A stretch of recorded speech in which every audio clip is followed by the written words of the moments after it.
ನೀವೀಗ ಹಿಡಿಂಬ ಎಂಬ ಒಂದು ಜಗತ್ತನ್ನ ಪ್ರವೇಶಿಸಲಿದ್ದೀರಿ. ಯೂಟ್ಯೂಬ್ ಒಂದು ದೃಶ್ಯ ಮಾಧ್ಯಮವಾದರೂ ನಮ್ಮದು ಧ್ವನಿ ನಾಟಕ. ಹಾಗಾಗಿ ಈ ಕಥೆಯನ್ನ, ಅದರ ರೋಚಕತೆಯನ್ನ ಸಂಪೂರ್ಣವಾಗಿ ಆನಂದಿಸಲು ದಯವಿಟ್ಟು ಮೊಬೈಲ್ ಪರದೆಯನ್ನ ನೋಡದೆ ಕಣ್ಣು ಮುಚ್ಚಿ ಸ್ಪೀಕರ್ ಬಳಸಿ ಈ ಕಥೆಯನ್ನ ಕೇಳಿ. ಮುಂದಿನ 1.5 ಗಂಟೆ ನಿಮ್ಮನ್ನ ಒಂದು ನಿಗೂಢ ದ್ವೀಪದ ಅದ್ಭುತ ಪ್ರಪಂಚಕ್ಕೆ ಕರೆದೊಯ್ಯಲಿದ್ದೇನೆ.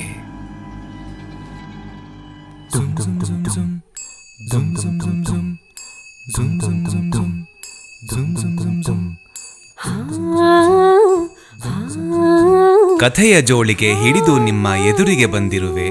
ಅಚ್ಚ ಕನ್ನಡದ ಸ್ವಚ್ಛ ಕಥೆಗಳ ಹೊತ್ತು ತಂದಿರುವೆ. ನಾನು ನಿಮ್ಮ ಕುರುಗೋಡಿನ ಕಥೆಗಾರ. ಈಗ ಕೇಳಿ ಹಿಡಿಂಬ ಎಂಬ ರೋಚಕ ಕಥೆ.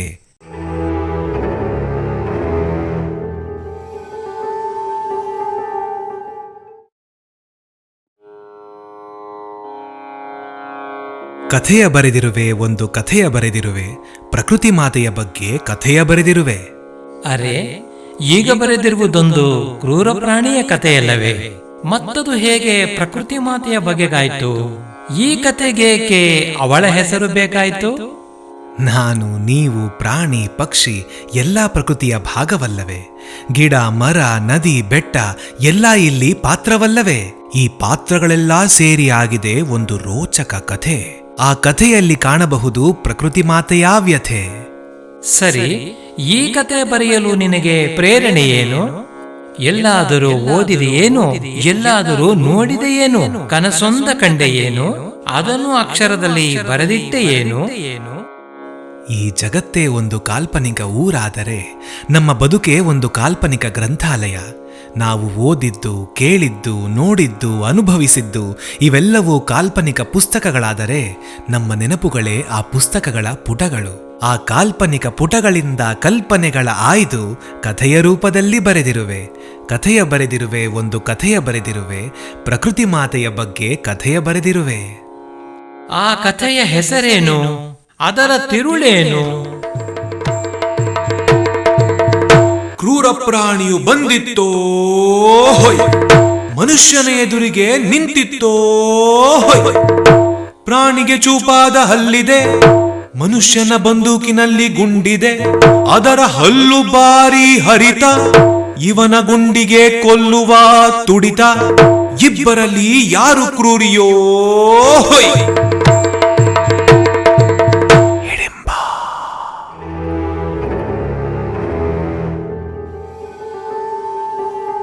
ಈ ಪ್ರಕೃತಿ ಬರೀ ಮಾಯೆ ಮಾತ್ರ ಅಲ್ಲ, ಅದರೊಳಗೆ ಆಳವಾಗಿ ಹೊಕ್ಕಷ್ಟು ಅದು ಒಂದು ಉತ್ತರವೇ ಇಲ್ಲದ ಪ್ರಶ್ನೆಯ ಹಾಗೆ ಕಾಣುತ್ತೆ. ಅದು ಹೇಗೆ ಅಂತೀರಾ? ಈ ಕಥೆ ಕೇಳಿ.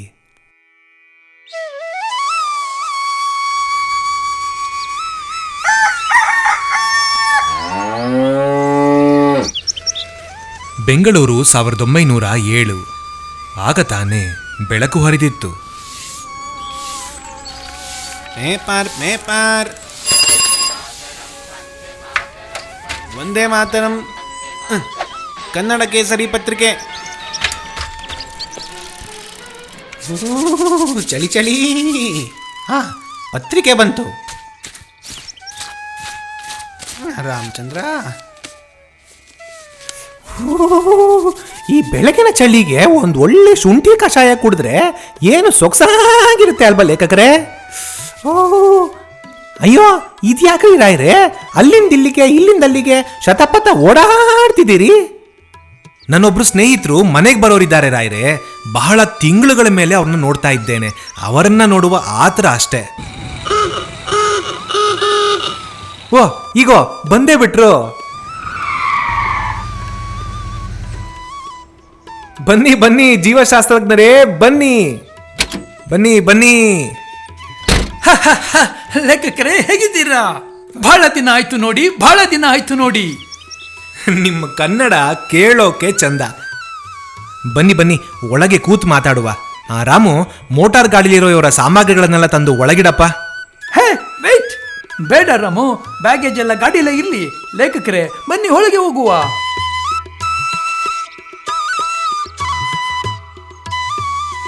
ಅಲ್ಲ, ಅಪರೂಪಕ್ಕೆ ಬಂದಿದ್ದೀರಾ. ನಮ್ಮ ಮನೆಯಲ್ಲಿ ಒಂದಷ್ಟು ದಿನ ಉಳ್ಕೋತೀರಾ ಅನ್ಕೊಂಡಿದ್ದೆ. ಸಾಮಗ್ರಿಗಳನ್ನೆಲ್ಲ ಒಳಗೆ ತರದೆ ಮೋಟಾರ್ ಗಾಡಿಲಿ ಯಾಕೆ ಬಿಟ್ರಿ? ಹೇಳ್ತೀನಿ ಲೇಖಕರೇ, ನಾನು ನಿಮ್ಮ ಮನೆಯಲ್ಲಿ ಉಳ್ಕೊಳ್ಳೋಕೆ ಬರಲಿಲ್ಲ. ಆದ್ರೆ ನಾನು ಹೋಗ್ತಿರೋ ಒಂದು ಜಾಗಕ್ಕೆ ನಿಮ್ಮನ್ನು ಜೊತೆ ಕರ್ಕೊಂಡು ಹೋಗಕ್ಕೆ ಬಂದಿದ್ದೀನಿ. ತುಂಬಾ ಅರ್ಜೆಂಟ್ ಇದೆ, ಈಗಲೇ ಹೊರಡ್ಬೇಕು. ನಿಂತ ಕಾಲ್ನಲ್ಲೇ ಹೊರಡ್ಬೇಕಾ? ಇದೇನಿದು ದಿಢೀರಂತ? ಇಷ್ಟ ಆತ್ರದಲ್ಲಿ ಬೇರೆ ಇದ್ದೀರಾ? ಎಲ್ಲಿ ಕರ್ಕೊಂಡು ಹೋಗ್ತಿದ್ದೀರಾ? ಏನ್ ಕಥೆ? ಅದೆಲ್ಲ ಹೇಳೋಕೆ ಟೈಮ್ ಇಲ್ಲ ಲೇಖಕರೇ. ದಾರಿಲಿ ಹೋಗ್ತಾ ಹೇಳ್ತೀನಿ. ಕಮಾನ್ ಬೇಗ ಮನೆಯವ್ರಿಗೆ ಹೇಳಿ ಪ್ಯಾಕಪ್ ಮಾಡಿ ಬನ್ನಿ ನನ್ ಜೊತೆ. ಹರಿ! ಅಯ್ಯೋ ಕೃಷ್ಣ, ಇದು ಯಾಕಿಷ್ಟು ಆತರ ಮಾಡ್ತಿದ್ದೀರಾ? ಓ, ನನ್ನ ಕೋಟು, ಗಾಂಧಿ ಟೋಪಿ. ಸುಬ್ಬಮ್ಮ, ನಾ ಹೋಗಿ ಬರ್ತೀನಿ. ರಾಮು, ಮನೆ ಕಡೆ ಜೋಪಾನ.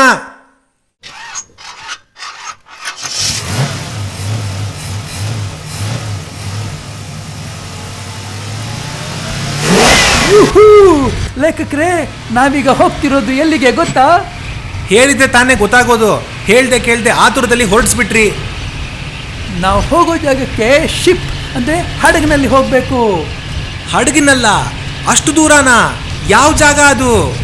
ಹೇಳ್ತೀನಿ ಬನ್ನಿ. ನಮ್ಮ ಹಡಗಿರೋ ಬಂದರನ್ನ ತಲುಪೋಕೆ ಮಧ್ಯಾಹ್ನ ಆಗತ್ತೆ. ಮೆಲ್ಲಗೆ, ನನ್ನ ಟೋಪಿ ಹಾರೋಗ್ತಿದೆ. ಮೆಲ್ಲಿಗೆ ಭಗವಂತ.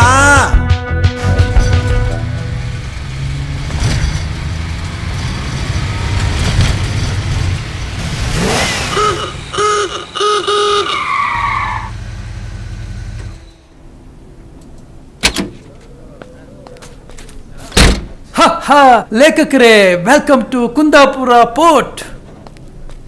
ಇಲ್ಲಿ ನೋಡಿ, ಇಲ್ಲಿನ ಲೋಕಲ್ ಗವರ್ಮೆಂಟ್ ನಮ್ಗಾಗಿ ಅರೇಂಜ್ ಮಾಡಿರೋ ಸ್ಪೆಷಲ್ ಹಡಗು.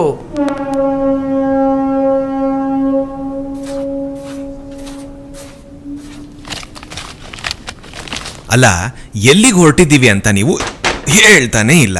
ಹೇಳ್ತೀನಿ ಬನ್ನಿ.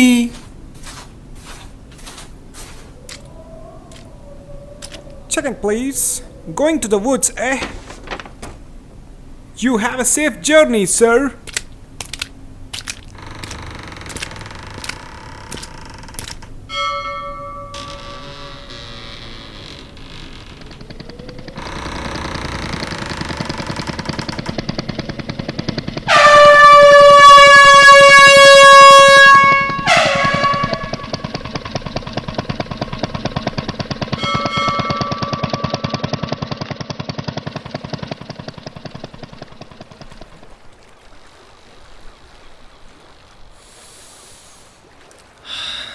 ಈ ಪ್ರಕೃತಿ ಎಂಥ ವಿಸ್ಮಯ ಅಲ್ವಾ ಜೀವಶಾಸ್ತ್ರಜ್ಞರೇ?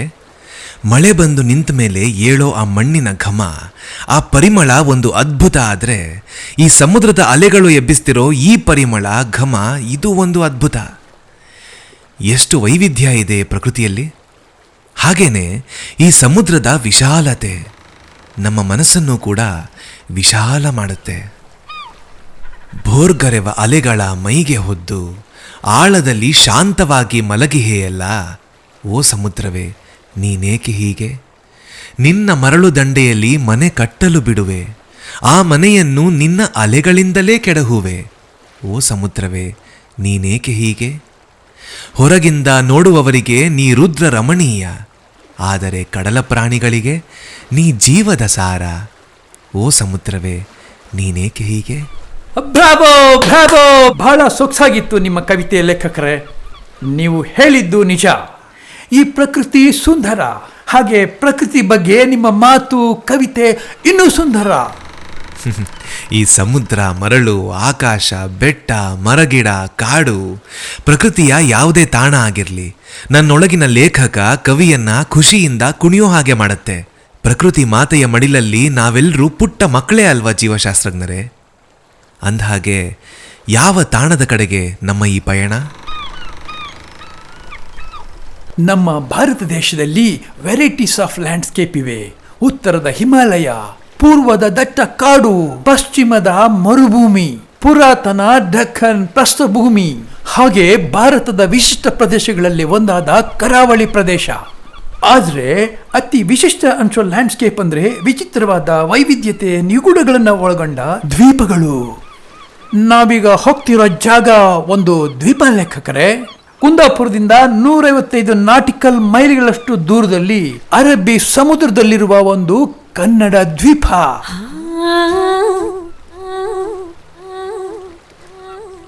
ವಿಚಿತ್ರವಾಗಿದೆಯಲ್ಲ, ನಾನೆಂದೂ ಈ ದ್ವೀಪದ ಬಗ್ಗೆ ಕೇಳೇ ಇಲ್ಲ. ಕನ್ನಡದ ದ್ವೀಪ ಅಂತ ಬೇರೆ ಹೇಳ್ತೀರಿ, ಅದು ಅರಬ್ಬಿ ಸಮುದ್ರದ ಮಧ್ಯದಲ್ಲಿ.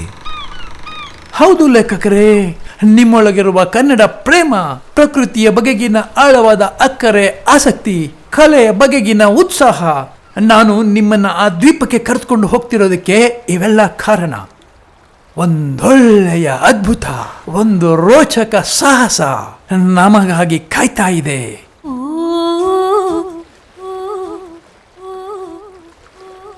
ರೋಚಕವಾದ ಸಾಹಸನ? ಏನದು? ದ್ವೀಪ, ಅರಣ್ಯ, ಕಾಡು, ಕತ್ತಲೆ, ದ್ವೀಪ, ಅರಣ್ಯ, ಕಾಡು, ಕತ್ತಲೆ, ಕ್ರೂರ ಪ್ರಾಣಿ, ಓ ಕ್ರೂರ ಪ್ರಾಣಿ. ಅದೊಂದು ದೊಡ್ಡ ಕಥೆ ಲೇಖಕರೇ, ಒಂದು ಮೈ ನವಿರೇಳಿಸುವ ಸಾಹಸ. ಈಗ ಸದ್ಯಕ್ಕೆ ಊಟ ಮಾಡಿ ಸ್ವಲ್ಪ ವಿಶ್ರಾಂತಿ ತಗೊಳ್ಳಿ. ನಿಮ್ಗೆ ಹಡಗಿನ ಪ್ರಯಾಣ ಹೊಸ್ತು. ಈಗ ಮಧ್ಯಾಹ್ನ ಊಟದ ಸಮಯ. ನಾಳೆ ಬೆಳಗಿನ ಜಾವವೇ ನಾವು ಆ ದ್ವೀಪನ ತಲುಪ್ತೇವೆ. ನಾಳೆಯಿಂದ ಆಯಾಸ, ಬಳಲಿಕೆ ಎಲ್ಲವೂ ಇದ್ದಿದ್ದೆ. ವಿಶ್ರಾಂತಿ ತಗೊಳ್ಳಿ. ಸರಿ, ಆದರೆ ಆ ನಿಗೂಢ ದ್ವೀಪಕ್ಕೆ ಹೋಗೋಕೆ ನನ್ನ ಮನಸ್ಸು ಹಾತೊರಿತಿದೆ ಜೀವಶಾಸ್ತ್ರಜ್ಞರೇ. ಅಂದಹಾಗೆ ಆ ದ್ವೀಪದ ಹೆಸರೇನು? ಆ ದ್ವೀಪದ ಹೆಸರು ಚಿಕ್ಕ ಕೊಕ್ಕರಣೆ.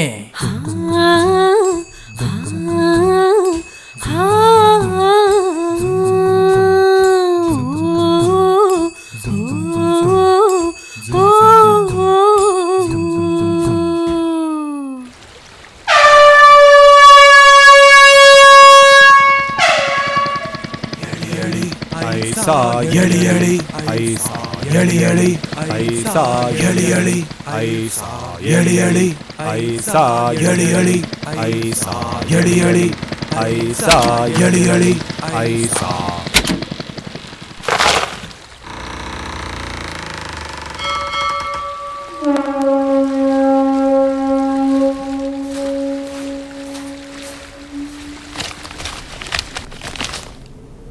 ಗುಡ್ ಮಾರ್ನಿಂಗ್ ಲೇಖಕರೇ, ಶುಭೋದಯ. ವೆಲ್ಕಮ್ ಟು ಚಿಕ್ಕ ಕೊಕ್ಕರಣೆ ಐಲ್ಯಾಂಡ್. ಶುಭೋದಯ ಶುಭೋದಯ ಜೀವಶಾಸ್ತ್ರಜ್ಞರೇ. ನಿಧಾನ ನಿಧಾನ ಹೇಳಿ. ಬಂದೆ ಬಂದೆ ಬಂದೆ ಬಂದೆ ಬಂದೆ.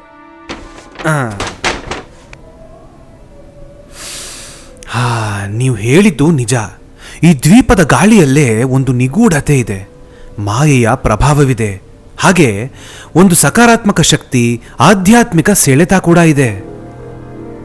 ಇಲ್ಲಿ ಕಾಲು ಇಡ್ತಿದ್ದ ಹಾಗೆ ಯಾವುದೋ ಡಿಫ್ರೆಂಟ್ ವರ್ಲ್ಡ್, ಬೇರೆ ಪ್ರಪಂಚಕ್ಕೆ ಬಂದಿದ್ದೀವಿ ಅಂತ ಅನಿಸ್ತಿಲ್ವಾ ಲೇಖಕರೇ? ಇಲ್ಲಿನ ಮರ, ಗಿಡ, ಪಕ್ಷಿಗಳನ್ನ ನೋಡಿ.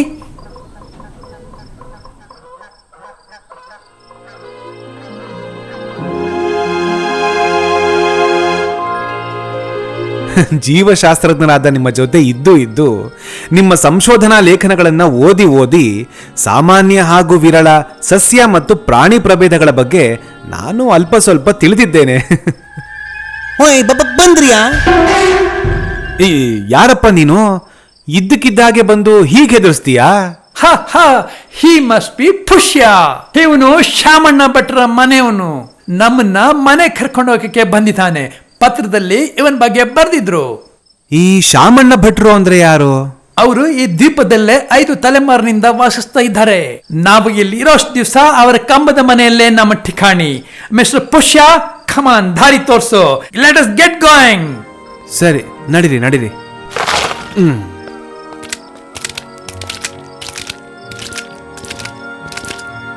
ಇಲ್ಲಿ ಕೊಡಿ ಮಾರ್ರೆ. ಹೇ ಬೇಡ ಬೇಡಪ್ಪ, ನನ್ನ ಸಾಮಗ್ರಿ ನಾನೇ ಹೊರ್ತೇನೆ. ನೀ ನಮ್ಗೆ ದಾರಿ ತೋರಿಸಿದ್ರೆ ಸಾಕು. ಅಬ್ಬಬ್ಬಬ್ಬಾ, ದ್ವೀಪಕ್ಕೆ ಕಾಲಿಡ್ತಿದ್ದ ಹಾಗೆ ಎಲ್ಲೆಡೆ ಕಾಡು, ಸುತ್ತ ಮುತ್ತ ಹಚ್ಚ ಹಸಿರಾದ ಕಾಡು. ಅಬ್ಬಬ್ಬಾ, ಎಂತೆಂತ ಮರಗಿಡ. ಹೇ ಪುಷ್ಯ, ಇಲ್ಲಿ ಕಾಣ್ತಿರೋ ಮರ ಈಗ ಇದು ಪೆಡಂಭೂತದ ಮರ ಕಾಣಿ.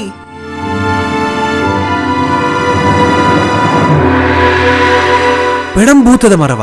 ಜೀವಶಾಸ್ತ್ರಜ್ಞರೇ, ಈ ಮರದ ಬಗ್ಗೆ ನಿಮ್ಮ ಸಂಶೋಧನಾ ಲೇಖನದಲ್ಲಿ ಓದಿದ್ದೆ. ಇದು ಸೊಕೋಟ್ರಾಸ್ ದ್ವೀಪದಲ್ಲಿ ಮಾತ್ರ ಕಾಣಸಿಗುವ ಮರ ಅಲ್ವಾ? ಎಸ್, ಯು ಆರ್ ರೈಟ್ ಲೇಖಕರೇ. ನಮಗೆ ಸೊಕೋಟ್ರಾಸ್ ಐಲ್ಯಾಂಡ್, ರಾಪಾನ್ಯೂಯಿ ಐಲ್ಯಾಂಡ್ ಅಂತ ವಿಚಿತ್ರ ದ್ವೀಪಗಳ ಬಗ್ಗೆ ಮಾತ್ರ ಗೊತ್ತು. ಆದ್ರೆ ನಮ್ದೇ ಆದ ಭಾರತ ದೇಶದಲ್ಲಿರೋ ಇಂಥ ನೂರಾರು ಸಾವಿರಾರು ಪ್ರಕೃತಿಯ ತಾಣಗಳು, ನಿಗೂಢ ಜಾಗಗಳ ಬಗ್ಗೆ ಗೊತ್ತೇ ಇಲ್ಲ. ನಮ್ಮಂತ ಸಂಶೋಧಕರು ಆಸಕ್ತಿಯಿಂದ ಇವನ್ನ ಬೆಳಕಿಗೆ ತರಬೇಕು. ನಿಮ್ಮಂಥ ಲೇಖಕರು ಅದನ್ನ ಜನರಿಗೆ ತಲುಪಿಸ್ಬೇಕು. ಎಷ್ಟು ರೇರಿ ಐಲ್ಯಾಂಡ್.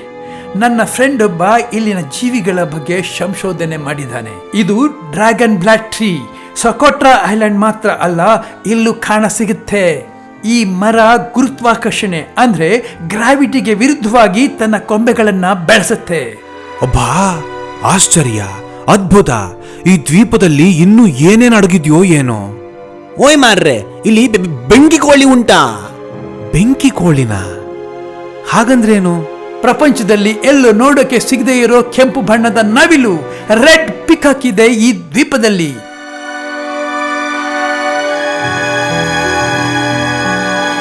ಹಾ, ಬಹಳ ವರ್ಷಗಳ ಹಿಂದೆನೆ ಅಳಿವಿನ ಅಂಚಿನಲ್ಲಿದ್ದ ರೆಡ್ ಪೀಕಾಕ್ ಈ ದ್ವೀಪದಲ್ಲಿದ್ಯಾ? ಆ ಪಕ್ಷಿ ಗ್ರೀಕ್ ಪುರಾಣದಲ್ಲಿ ಬರೋ ಫೀನಿಕ್ಸ್ ಹಕ್ಕಿಯ ಸಂಬಂಧಿ ಅಂತ ಎಲ್ಲೋ ಓದಿದೆ ನೆನಪು. ಇದೆಂಥ ವಿಸ್ಮಯ ಭಗವಂತ, ನಾವು ದೇವರ ನಾಡಿಗೆ ಬಂದ್ಬಿಟ್ಟಿದ್ದೀವಾ ಅಂತ. ಹಾಗೇನೆ ಆಗ್ಲಿಂದ ಎಷ್ಟು ದೂರ ನಡೆದಿದ್ದೀವಿ, ಗಾಳಿ ಎಷ್ಟು ತಂಪಾಗಿದೆ ಅಂದ್ರೆ ಸ್ವಲ್ಪವೂ ಆಯಾಸನೇ ಆಗ್ತಿಲ್ಲ. ಇಲ್ಲಿ ನೋಡಿ, ಇಲ್ಲಿ ಸುತ್ತಮುತ್ತಲಿರೋ ಕಾಡು ಅಂತಿಂಥ ಕಾಡಲ್ಲ, ಇದು ನಿತ್ಯ ಹರಿದ್ವರ್ಣದ ಕಾಡು.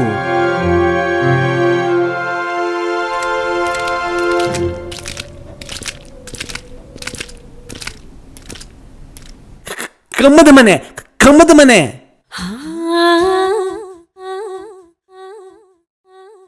ಕಂಬದ ಮನೆನಾ?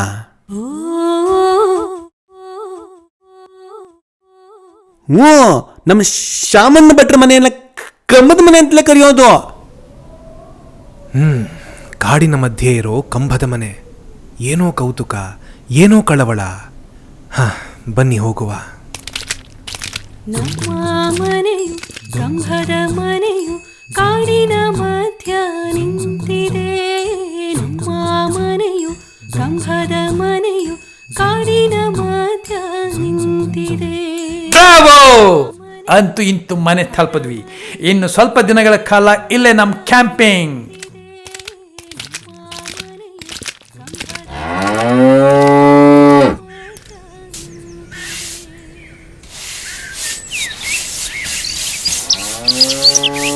ಓಯ್ ಭಟ್ರೆ, ಇಲ್ಲಿ ಕಾಣಿ.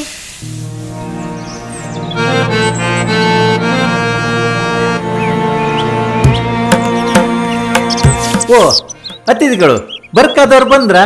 ಬನ್ನಿ ಮಾರ್ರೆ. ನೀವು ಮಾರ್ಗನ್ ಸಾಬ್ರಲ್ದ? ಕಾಗಜದಲ್ಲಷ್ಟೇ ನಿಮ್ಮ ಪರಿಚಯ. ನಿಮ್ಮನ್ನ ಎದುರ್ಕೊಂಡು ತುಂಬಾ ಸಂತೋಷ ಆಯ್ತು ಮಾರ್ರೆ. ಎಸ್, ನಮಸ್ಕಾರ ಶ್ಯಾಮ್ ಭಟ್ರಿಗೆ. myself mister Thomas Hunt Morgan. ನಾನೊಬ್ಬ ಮೈಕ್ರೋಬಯಾಲಜಿಸ್ಟ್ ಅಂದ್ರೆ ಜೀವಶಾಸ್ತ್ರಜ್ಞ. ಇವರು ನನ್ನ ಆತ್ಮೀಯ ಸ್ನೇಹಿತರು ಗೋಪಾಲ್ ರಾಯ್ರು. ಇವರೊಬ್ಬ ಲೇಖಕ, ಕವಿ. ನಾವಿಬ್ಬರು ಎಷ್ಟು ಆತ್ಮೀಯರು ಅಂದ್ರೆ we never call each other by name. ನಾನು ಇವರನ್ನ ಲೇಖಕರೇ ಅಂತ ಕರೆದ್ರೆ ಇವರು ನನ್ನನ್ನು ಜೀವಶಾಸ್ತ್ರಜ್ಞರೇ ಅಂತ ಕರೀತಾರೆ. ನಮಸ್ಕಾರ ಭಟ್ರೆ.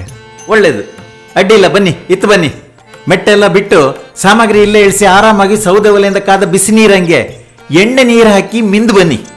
ಆಗ್ಲಿ ಶ್ಯಾಮ್ ಭಟ್ರೆ, ನಡೀರಿ ನಡೀರಿ. ಏ ಪುಷ್ಯ, ಅಭ್ಯಂಜನಕ್ಕೆ ಅಣಿ ಮಾಡ ಹೋಗ. ಮಾಣಿ, ಇವ್ರ ಸಾಮಗ್ರಿಗಳೆಲ್ಲ ಕೋಣೆಯಂಗೆ ಇಡ್ಸ.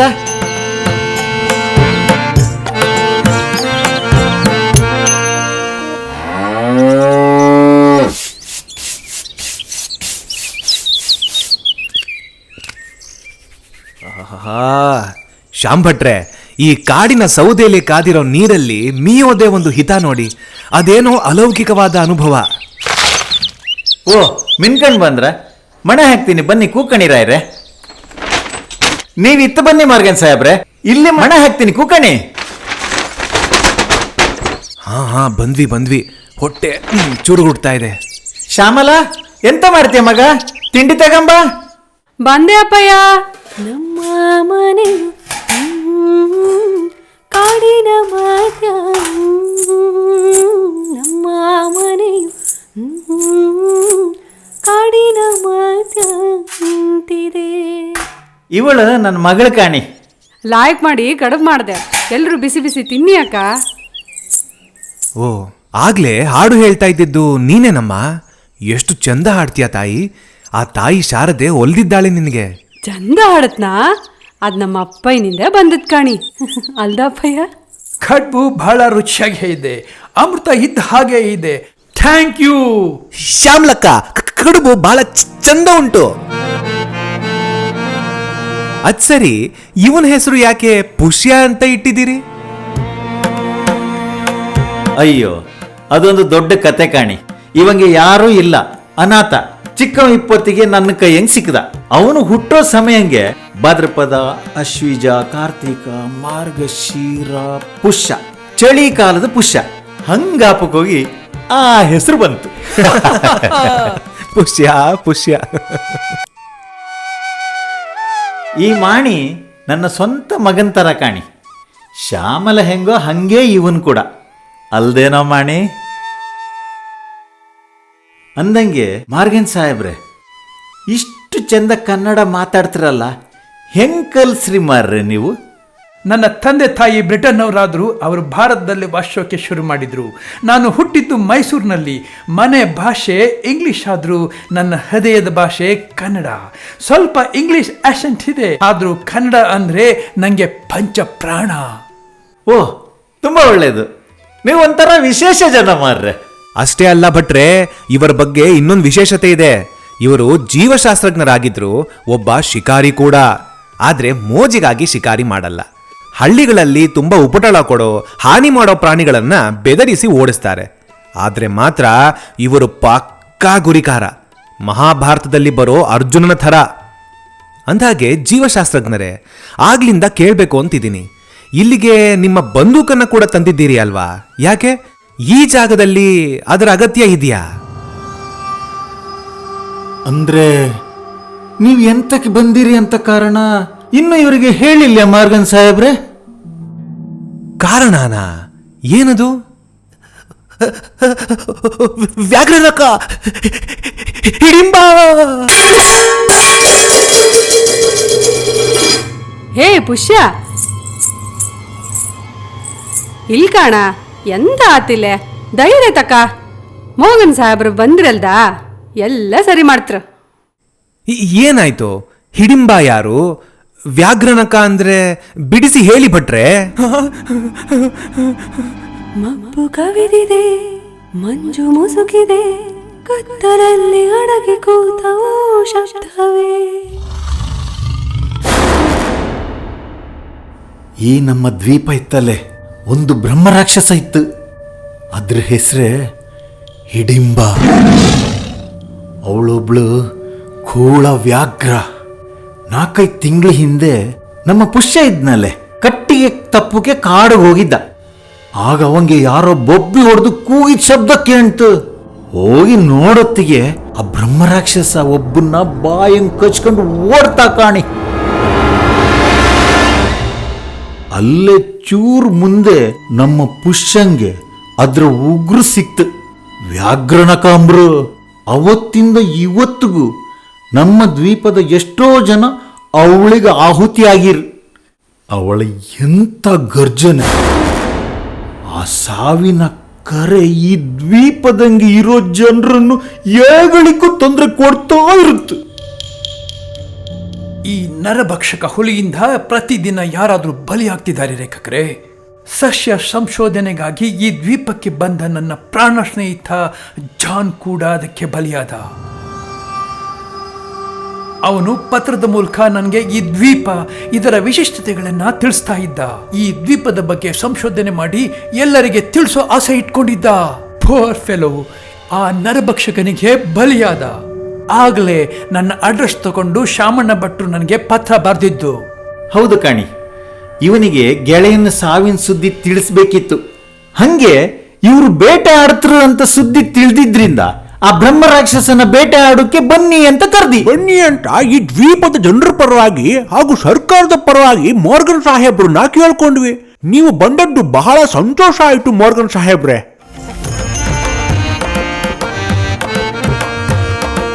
ಓಯ್ ಶಾಂಭೋಗ್ರೆ, ಬನ್ನಿ ಅಲ್ಲ. ಮಾರ್ಗನ್ ಸಾಹೇಬ್ರೆ, ನಿಮ್ಮನ್ ಕರ್ಸೋಕೆ ಸರ್ಕಾರದ ಹತ್ತಿರ ಮಾತಾಡಿದ್ದು ಇವರೇ ಕಾಣಿ, ನಮ್ಮ ದ್ವೀಪದ ಶಾನ್ಭೋಗ್ರು. ನಮಸ್ಕಾರ ಶಾನ್ಭೋಗ್ರೆ. ನಮಸ್ಕಾರ ನಮಸ್ಕಾರ, ಒಳ್ಳೆದಾತು. ಈಗ ನಿಮ್ಮ ಶಿಕಾರಿಗೆ ಅನುಕೂಲವಾಗೋ ದಿನಸಿ, ಊಟ, ಬಟ್ಟೆ, ಬಡಿಗೆ, ಮಚಾನು ಕಟ್ಟೋ ಕಟ್ಟಿಗೆ ಎಲ್ಲವೂ ತಯಾರಿದೆ. ಗಾಡಿ ಕಟ್ಸಿದ್ದೇನೆ, ತಿಂಡಿ ಮುಗಿದಿದ್ರೆ ಹೊರಡುವ ಅಂತ. ಎಸ್ ಎಸ್, ಅಫ್ಕೋರ್ಸ್ ನಾವು ರೆಡಿ. ಬನ್ನಿ ಹೊರಡುವ. ಅಪ್ಪಯ್ಯ, ನಾನ್ಸ ಒಟ್ಟಿಗೆ ಬರ್ತೆ. ಹಾ ಗೊತ್ತಾತು, ನಡೀರಿ ಹೋಪ. ಪುಷ್ಯ, ಬರ್ಜಿ ಬಲ್ಲೆ ಇತ್ತು ಕಾಣ, ಇಟ್ಕೊಂಬರಯ್ಯ, ಕಾಡಂಗ್ ಬೇಕತ್. ನಮ್ಮ ಅಪ್ಪಯ್ಯನ ಕಾಲದ ಕೋವಿ ಇತ್ತು, ನಾ ತೆಗಂತೆ ಬೇಕತ್. ಶ್ಯಾಮಲ ಬಾಕುಸೆ, ತಡಾತ್ ಹೋಪ. ನಾವು ಹೋಗ್ತಿರೋದು ಕಾಡೊಳಗೆ. ಇವರು ಪರವಾಗಿಲ್ವಾ? ಓಯ್, ನಮ್ ಗೆದ್ದೆಯಲ್ಲಿ ಹಂದಿ ನುಗ್ರೆ ಕವಣಿ ಹಿಡ್ಕೊಂಡು ಓಡಿಸೋದು ಇವಳೇ ಅಲ್ದ. ಬಂದೂಕ್ ಹಿಡ್ಕೊಂಡು ನಿಂತಿರಲ್ಲ, ನಿಮ್ ಬೆನ್ನನ್ ಕೂಡ ಅವಳೇ ಕಾಯ್ತ್ಲು. ಬಾಕುಸೆ, ಎಲ್ರು ಬನ್ನಿ. ಪೂರ್ವ ದಿಕ್ಕಂಗಿರೋ ನೀರ್ಜರಿ ಇತ್ತಲ್ಲೇ, ಅದ್ರಂಗೋಪ.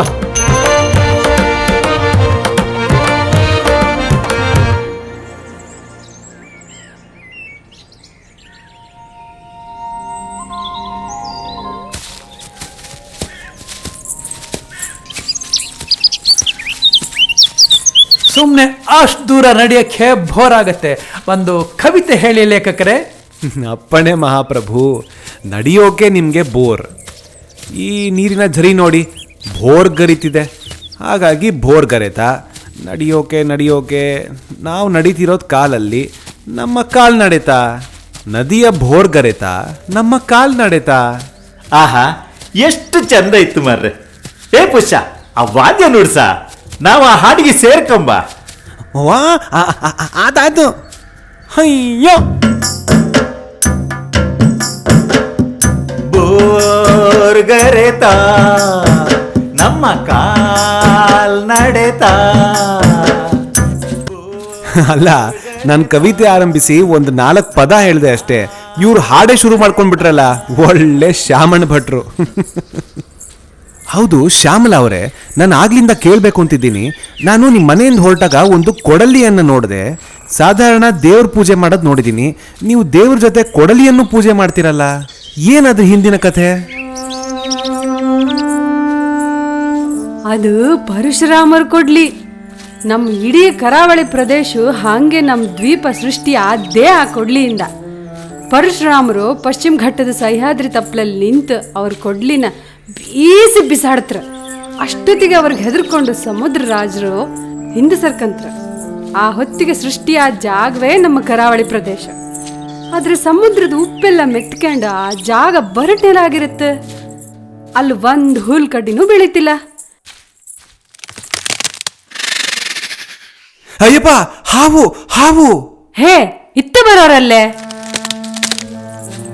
ಆಗ ಪರಶುರಾಮರು ಸರ್ಪರಾಜನಾದ ವಾಸುಕಿಯನ್ನ ತಪಸ್ಸಿನಿಂದ ಒಲಿಸ್ಕೊಂಡು ತಾನು ಪಡೆದ ಭೂಮಿಗೆ ಸರ್ಪಗಳನ್ನ ಕಳಿಸ್ಕೊಂಬಕ್ಕೆ ಬೇಡ್ಕಂತ. ಅಷ್ಟೊತ್ತಿಗೆ ಲಕ್ಷ ಲಕ್ಷ ಸರ್ಪಗಳು ಭೂಮಿಗೆ ಇಳ್ಕೊಂಡು ಪಾತಾಳದೊಳಕ್ಕೆ ಒಟ್ಟು ಮಾಡ್ಕೊಂಡು ಹೋಗಿ ನೀರು ಬಪ್ಪಂಗ್ ಮಾಡ್ತು. ಹೀಗೆ ನಾಗದೇವರ ಆಶೀರ್ವಾದದಿಂದ ನೀರು ಉಕ್ಕಿ ಬಂದು ಗಿಡ ಮರ ಸಮ್ಮ ಬೆಳ್ಕೊಂಡು ನಾಡ ಸಮೃದ್ಧಿ ಆತ. ಅಬ್ಬಾ, ಬಹಳ ದೈವಿಕವಾಗಿದೆ ಈ ಕಥೆ. ಅಯ್ಯಪ್ಪ, ಮತ್ತೊಂದು ಹಾವು! ಭಗವಂತ, ಇದೇನ್ ಈ ಪಾಟಿ ಹಾವುಗಳಿವೆ ಇಲ್ಲಿ? ಎಂತ ಆತಿಲೆ, ಇತ್ತ ಬರೋರಲ್ಲೇ. ಕರಾವಳಿ ಪ್ರದೇಶದಲ್ಲಿ ಎಲ್ಲರ ಕುಟುಂಬಕ್ಕೆ ಒಂದು ನಾಗಬನು ಇದ್ರೆ, ಇಲ್ಲಿಗೆ ನಮ್ಮ ದ್ವೀಪಕ್ಕೆ ದ್ವೀಪವೇ ಒಂದು ನಾಗಬನು. ಅದನ್ನ ನಾವು ಪೂಜೆ ಮಾಡ್ತೋ, ನಮಗದು ಎಂತ ಸಹ ಮಾಡ್ತಿಲ್ಲ. ಆ ದೈವು ನಮ್ಮೆಲ್ಲರನ್ನ ಕಾಪಾಡ್ತ. ಧೈರ್ಯ ಮಾಡ್ಕ ಬಪ್ಪರಲ್ಲೇ. ಅಪ್ಪಯ್ಯ, ಮುಂದಕ್ಕೆ ಹಾಡಿಕಾಂಬ. ಬೋರ್ಗರೆತ, ನಮ್ಮ ಕಾಲ್ ನಡೆತ ಜೋರ್ ಹೊಡೆತ ನಮ್ಮ ಎದೆ ಬಡಿತ ಹಿಂದೆ ಕಂಡು ಬಂದ ಪುಷ್ಯ ಅವ ಎಗಳಿಗೂ ಹಾಕ್ತಾ ನಶ್ಯ ಈಗೊಳಪ್ಪ ಹಿಂದೆ ಕಂಡು ಬಂದ ಪುಷ್ಯ ಅವ ಎಗಳಿಗೂ ಹಾಕ್ತಾ ನಶ್ಯ ಗೊತ್ತಾ ನಿಂಗೆ ವಿಷಯ ಇಲ್ಲಿಗ್ ಬಂದ್ರೆ ಸತ್ತ ಮನುಷ್ಯ ಅಯ್ಯಯ್ಯಪ್ಪ ಬೋರ್ಗರೆತ ನಮ್ಮ ಕಾಲ್ ನಡೆತ ಜೋರ್ ಹೊಡೆತ ನಮ್ಮ ಎದೆ ಬಡಿತ. ಬಹಳ ಚೆನ್ನಾಗಿತ್ತು ಹಾಡು, ಬಹಳ ಚೆನ್ನಾಗಿತ್ತು. ಅಲ್ಲ, ಹುಲಿನ ಶಿಕಾರಿ ಮಾಡೋಕೆ ಹೋಗೋರಲ್ಲಿ ಭಯ ಕಾಣ್ಬೇಕು, ಎಲ್ಲ ಮರೆತು ಹಾಡು ಬೇರೆ ಹಾಡ್ತಿದ್ದೀರಲ್ಲ, ಒಳ್ಳೆ ಕಥೆ. ಹೌದು, ಇಷ್ಟು ದೂರ ಸಮುದ್ರದ ಮಧ್ಯದಲ್ಲಿರೋ ಒಂದು ದ್ವೀಪದಲ್ಲಿ ನಡೀತಿರೋ ನರಹತ್ಯೆಯ ಬಗ್ಗೆ ಸರ್ಕಾರನೂ ಕಾಳಜಿ ತೋರಿಸ್ತಿದ್ಯಲ್ಲ, ಆಶ್ಚರ್ಯ, ಮೆಚ್ಚಬೇಕು. ಇದೆಲ್ಲ ನಮ್ಮ ಶಾನ್ ಬೋಗ್ರ ಕೃಪೆ ಕಾಣಿ. ಎಲ್ಲಿಯಾರು ಉಪ್ಪದ್ರೆ ಹೆಚ್ಚಾರೆ ಸಾಕು, ಸರಿ ಮಾಡೋಕೆ ಏಗಳಿಗೂ ಟೊಂಕ ಕಟ್ಟಿ ನಿಂತ್ಕಂತ್ರು. ಇವ್ರು ಬೇರೆಯವ್ರ ಕಷ್ಟಕ್ಕೆ ಹೆಗಲ್ ಕೊಡ್ತರು. ದೇವ್ರ ಸ್ವರೂಪದ ಮನುಷ್ಯರು ಕಾಣಿ. ಹಾಗೆಲ್ಲ ಎಂಟಸ ಇಲ್ಲ. ನಮ್ಮ ಜನ, ನಮ್ಮ ದ್ವೀಪ, ನಾವೆಲ್ಲರೂ ಒಂದೇ, ಎಲ್ಲರ ಜೀವಕ್ಕೂ ಒಂದೇ ಬೆಲೆ. ಅಂದ ಹಾಗೆ ಮಾರ್ಗನ್ ಸಾಹೇಬ್ರಿಗೆ ಗೊತ್ತಿರಬೇಕು. ಇದೇ ಹೊತ್ತಿನಲ್ಲಿ ಇದೇ ಥರ ಚಂಪಾವತ್ನಲ್ಲಿ ಕೂಡ ನರಭಕ್ಷಕನ ಬೇಟೆ ನಡೀತಾ ಇದೆ.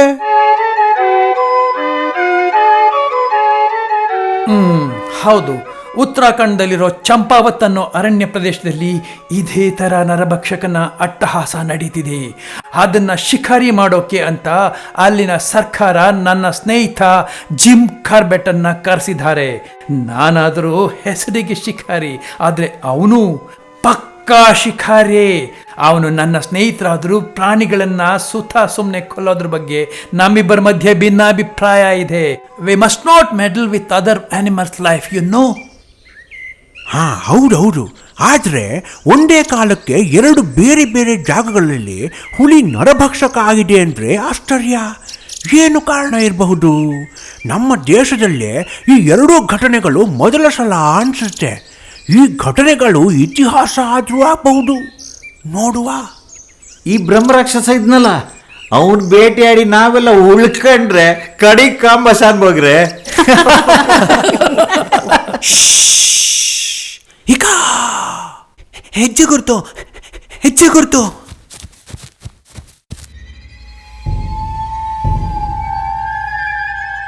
ಹೌದು, ಇದು ನಮ್ಮ ನರಭಕ್ಷಕ ಹುಲಿಯದ್ದೇ ಗುರ್ತು. ಮುಂದ್ಗಡೆಯ ಬಲಗಾಲ್ನಲ್ಲಿ ಒಂದು ಉಗುರು ಮಿಸ್ ಆಗಿದೆ. ಎಲ್ಲರೂ ಇಲ್ಲೇ ನಿಲ್ಲಿ. ಕಾಡು ಕೋಣ, ಕಾಡು ಕೋಣ.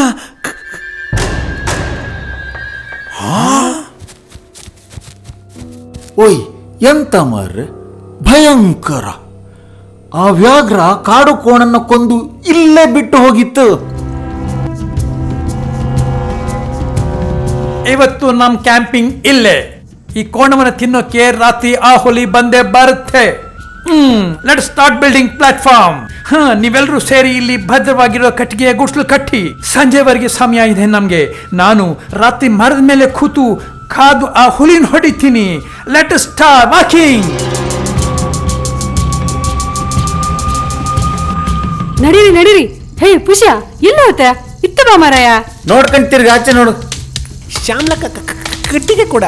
ಏ ಮಾರೆ, ಇಲ್ಲಿ ಕಟ್ಟಿಗೆ ತನ್ನಿ ಮಾರ. ಈಚೆ ಬಾ, ಅದೆಲ್ಲ ಆಚೆಗೆ ಇಟ್ಕೊಂಡು ಒಳಗೆ ಬರ್ಕ್ ನೀನ್. ಅಲ್ಲ ಇಪ್ಪಕ್ಕಾಗ. Hey, put it down. ಅದೆಂತ ನೀವು ಕಂಬೋದು? ಈ ಕಡೆ ಬಾ ಮಾರಾಯ, ಕಡಿಗೆ ಮಚಾನು ಕಟ್ಟು. Come on, fast, fast, fast.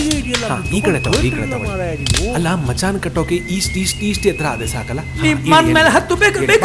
ಹಟ್ಟ ಹಟ್ಟ. ಆ ಎಡಿ ಎಡಿ ಎಡಿ ಎಡಿ ಈ ಕಡೆ ಈ ಕಡೆ ಎಡಿ ಎಡಿ. ಐಷಾ, ಅದೇನಂದ್ ನೀವು ಹೇಳೋದು? ಐಷಾ ಎಡಿ ಎಡಿ. ಐಷಾ ಎಡಿ ಎಡಿ. ಐಷಾ, ಶಭಾಷ್ ಶಭಾಷ್ ತಗೊಳ್ಳ. ಆ ಸರಿ ಆಯ್ತು. ನಮ್ಮ ತಂಡದ ಕೆಲಸ ಬಹಳ ಚೆನ್ನಾಗಿ ಸಾಗ್ತಾ ಇದೆ. ಅಲ್ಲ ಭಟ್ರೆ, ಈ ನಿಮ್ಮ ಪುಷ್ಯ ಇಷ್ಟು ಚೆನ್ನಾಗಿ ಕೆಲಸ ಮಾಡ್ತಾನೆ, ಎಷ್ಟು ಗಟ್ಟಿಯಾಗೆಲ್ಲ ಮಚಾನೆಲ್ಲ ಕಟ್ತಾನೆ. ಆಮೇಲೆ ಅವಾಗಲೇ ಹೆಜ್ಜೆ ಗುರುತನ್ನ ಕಾಡ್ಕೋಣನ ನೋಡಿದ್ದೆ ಅವನು. ಇವನ ಕಣ್ಣು ಕಿವಿ ಅಂತಃಪ್ರಜ್ಞೆ ಎಷ್ಟು ಚುರುಕಾಗಿದೆ. ಮತ್ ಯಾಕೆ ಬೆಳಗ್ಗೆ ಅಷ್ಟು ಹೆದರಿದ್ದ? ನಮ್ಮ ಮಾಣಿಗೆ ಭಾರಿ ಧೈರ್ಯ ಇತ್ತು. ಅವಂಗೆ ಕಾಡಲ್ಲಿ ಇಂಚಿಂಚು ಗೊತ್ತಿತ್ತು. ಅವ ನಮ್ಮೊಟ್ಟಿಗಿದ್ರೆ ಎಂತ ತೊಂದರೆನೂ ಇರಲ್ಲ ಕಾಣಿ. ಅಷ್ಟು ಒಳ್ಳೆ ಉಪಾಯ ಮಾಡ್ತಾ. ಆದ್ರೆ ಆ ಬ್ರಹ್ಮರಾಕ್ಷಸ ಮನುಷ್ಯನ ಕಚ್ಕೊಂಡು ಹೋದ ದೃಶ್ಯ ಕಂಡ್ಕೊಂಡು ತುಂಬಾ ಹೆದರ್ಕೊಂಡಿದ್ದಾನೆ. ಅಲ್ಲ ಭಟ್ರೆ, ಆ ಹುಲಿನ ಬ್ರಹ್ಮ ರಾಕ್ಷಸ ಅಂತೇನಂಕರ್. ಏಯ್, ಜಾಗ್ರತೆಯಾಗಿ ಕಟ್ಟೋ ಮರೆಯ, ಇಲ್ಲ ಬೀಳುತ್ತೆ. ಹೊರಟ್ರು. ಬ್ರಹ್ಮ ರಾಕ್ಷಸ. ಆ ಹುಲಿನೇಕೆ ಬ್ರಹ್ಮ ರಾಕ್ಷಸ ಅಂತ ಕರೆಯೋದು ಶ್ಯಾಮಲಾ ಅವರೇ? ನೀವು ಅದನ್ನ ಬ್ರಹ್ಮ ರಾಕ್ಷಸ ಅಂತಲೇ ನಂಬೋದಾ? ಅಪ್ಪಯ್ಯ ಈ ವಾದನ ಒಪ್ಪುದಿಲ್ಲ. ಅರೆ ನಂಗ ಅನ್ಸೋದಂದ್ರೆ ಆ ಹುಲಿ ಮೊದ್ಲು ಒಳ್ಳೇದಿದ್ದಿತ್ತು, ಅದ್ರಷ್ಟಕ್ಕೆ ಅದು ಇರ್ತಿತ್ತು ಕಾಣಿ. ಈ ಜನರದ್ನ ಸುಮ್ನೆ ಇಪ್ಪಕ್ ಬಿಡ್ಲೆ, ಅದ್ರ ಮನೆಗೆ ಹೋಗಿ ಉಪದ್ರ ಕೊಟ್ರೆ ಅದು ಸುಮ್ನಿರುತ್ತಾ? ಅದಕ್ಕೆ ಅದನ್ನಾರ ಭಕ್ಷನ್ ಕಾಣಂಗಾದ. ಯಾವ ದೈವಕ್ಕೆ ಹರಕೆ ಉಕ್ಕ ಹೇಳ್ಕೊಂಡ್ರು ಅದ್ರ ಉಪದ್ರ ಕಮ್ಮಿ ಇಲ್ಲ. ಹಾಗೆ ಅಲ್ದ ಅದನ್ನ ಬ್ರಹ್ಮರಾಕ್ಷಸ ಅಂಬುದು. ಆ ಹುಲಿ ಬಹಳ ಗಟ್ಟಿ ಇತ್ತು ಕಾಣಿ. ಕೇಳೋಕೆ ಭಯ ಆಗ್ತಿದ್ಯಲ್ರಿ. ಎಲ್ರೂ ಶ್ರದ್ಧೆ ನಿಲ್ಲಿಸಿ. ಗುಡಿಸ್ಲು ಮರದ ಮಚ್ಚಾನು ತಯಾರಾಗಿದೆ, ಕತ್ಲಾಗಿದೆ.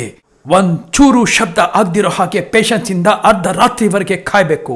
ಎಲ್ರೂ ಗುಡಿಸಲು ಸೇರ್ಕೊಳ್ಳಿ. ನಾನು ಮರದ ಮೇಲೆ ಇರ್ತೀನಿ. ಯಾರು ಜೋರಾಗಿ ಉಸಿರಾಡೋ ಸದ್ದು ಕೂಡ ಕೇಳಿಸ್ಬಾರ್ದು. ಹೋಗಿ ಬಾಗಿಲು ಹಾಕೊಳ್ಳಿ. ನಡು ಹೋಗುವ. ಬಾಗ್ಲಾಕೊಳ್ಳಿ, ಬಾಗ್ಲಾಕಿ ಗಟ್ಟಿಯಾಗಿ ಬಾಗ್ಲಾಕೋ ಮಾರಾಯ. ಮಾರ್ಕಂಡ್ ಸಾಹೇಬ್ರು ಮರ ಏರ್ತಿದ್ದಾರೆ ಅಂತ ಕಾಣುತ್ತೆ.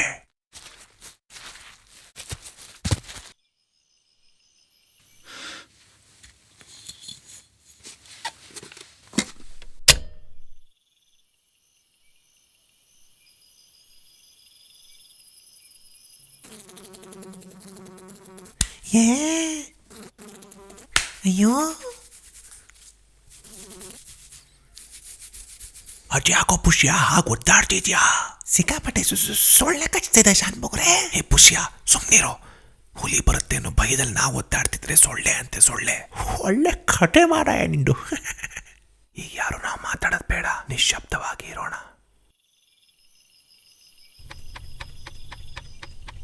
ಮಬ್ಬು ಕವಿದಿದೆ ಕವಿದಿದೆ ಕವಿದಿದೆ, ಮಂಜು ಮುಸುಕಿದೆ ಮುಸುಕಿದೆ ಮುಸುಕಿದೆ.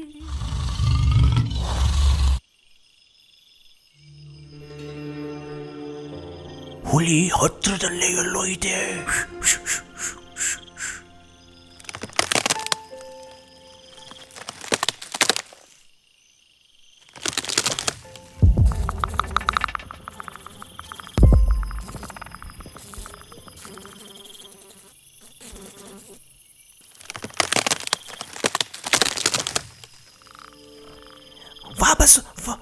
ವಾಪಸ್ ಹೊರಟೋಯ್ತು.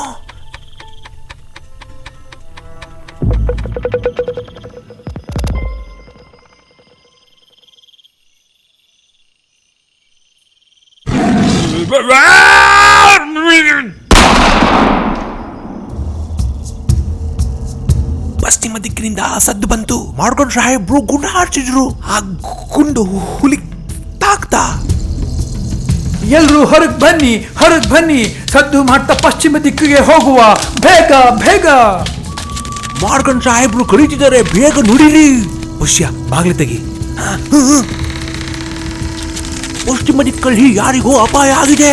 ಮಾರ್ಗನ್ ಸಾಹೇಬ್ರು ಮರದಿಂದ ಇಳಿದ್ರು. ಅವ್ರ ಹಿಂದೆನೆ ಎಲ್ರೂ ಸದ್ದು ಮಾಡ್ಕೊಂಡು ಹೋಗೋಣ. ಪುಷ್ಯ ವಾದ್ಯ ನುಡಿಸು.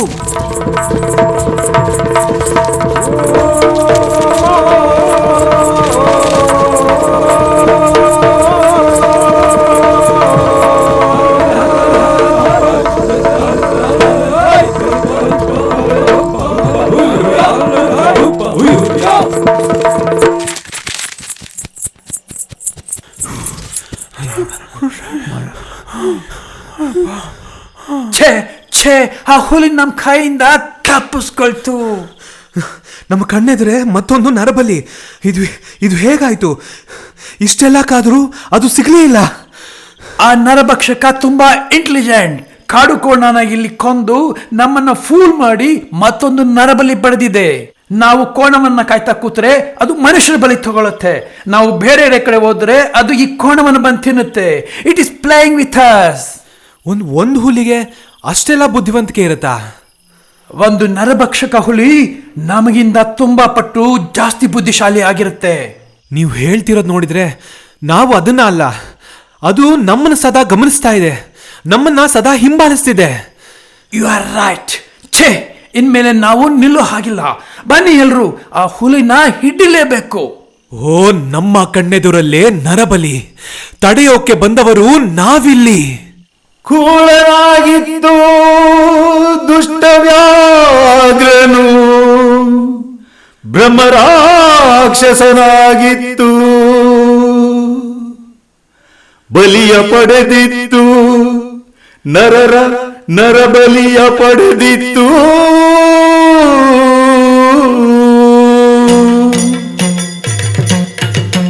ಛೇ, ಮತ್ತೆ ಮಿಸ್ ಆಯ್ತು. ಎತ್ತ ಹೋಯ್ತು ಮಾರಾಯ, ಹುಲಿ ಕಾಣ್ತಿಲ್ಲ. ಬೇಗ ಬೇಗ ಕೋಣ ಇರೋ ಜಾಗಕ್ಕೆ ವಾಪಸ್ ಹೋಗುವ. ಓ, ಕೋಣವನ್ನು ಸಹ ತಿಂದು ಹಾಕಿದೆ. ಎರಡು ದಿನ ಆಯ್ತು ಕಾಣಿ. ಮತ್ತೊಂದು ನರಬಲಿ, 3 ದಿನ ಆಯ್ತು. ನಮ್ಮ ಕಣ್ಣೆದುರಲ್ಲಿ ನರಬಲಿ, ತಡೆಯೋಕೆ ಬಂದವರು ನಾವಿಲ್ಲಿ. 4ನೇ ಜೀವವು ಹೋಯ್ತು ಕಾಣಿ.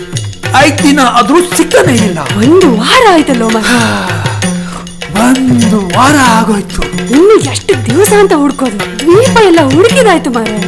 ನಮ್ಮ ಕಣ್ಣೆದುರಲ್ಲಿ ನರಬಲಿ, ತಡೆಯೋಕೆ ಬಂದವರು ನಾವಿಲ್ಲಿ.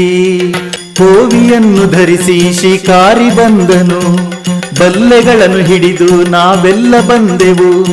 ನರಭಕ್ಷಕನೆದುರು ನಾವು ಸೋತೆವೆ, ಅದು ಒಂದು ಬ್ರಹ್ಮ ಪಿಶಾಚವೇ. ನಮ್ಮ ಕಣ್ಣೆದುರಲ್ಲಿ ನರಬಲಿ, ತಡೆಯೋಕೆ ಬಂದವರು ನಾವಿಲ್ಲಿ.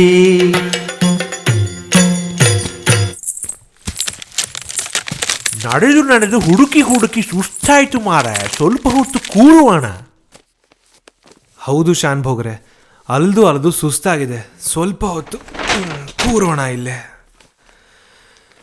ಅಲ್ಲ, ಈ ದ್ವೀಪದ ಮೂಲೆನೂ ಹುಡುಕಿ ಆಯ್ತು, ಆ ಹಿಡಿಂಬ ಸಿಗ್ತಾನೇ ಇಲ್ಲ. ನಮ್ಮ ಕಣ್ಣು ತಪ್ಸ್ಕೊಂಡು ಓಡಾಡ್ತಿದೆ. ನರಬಲಿ ಮೇಲೆ ನರಬಲಿ ತಗೊಳ್ತಾನೂ ಇದೆ. ಅದನ್ನ ಎಲ್ಲಿ ಅಂತ ಹುಡ್ಕೋದು ಈಗ?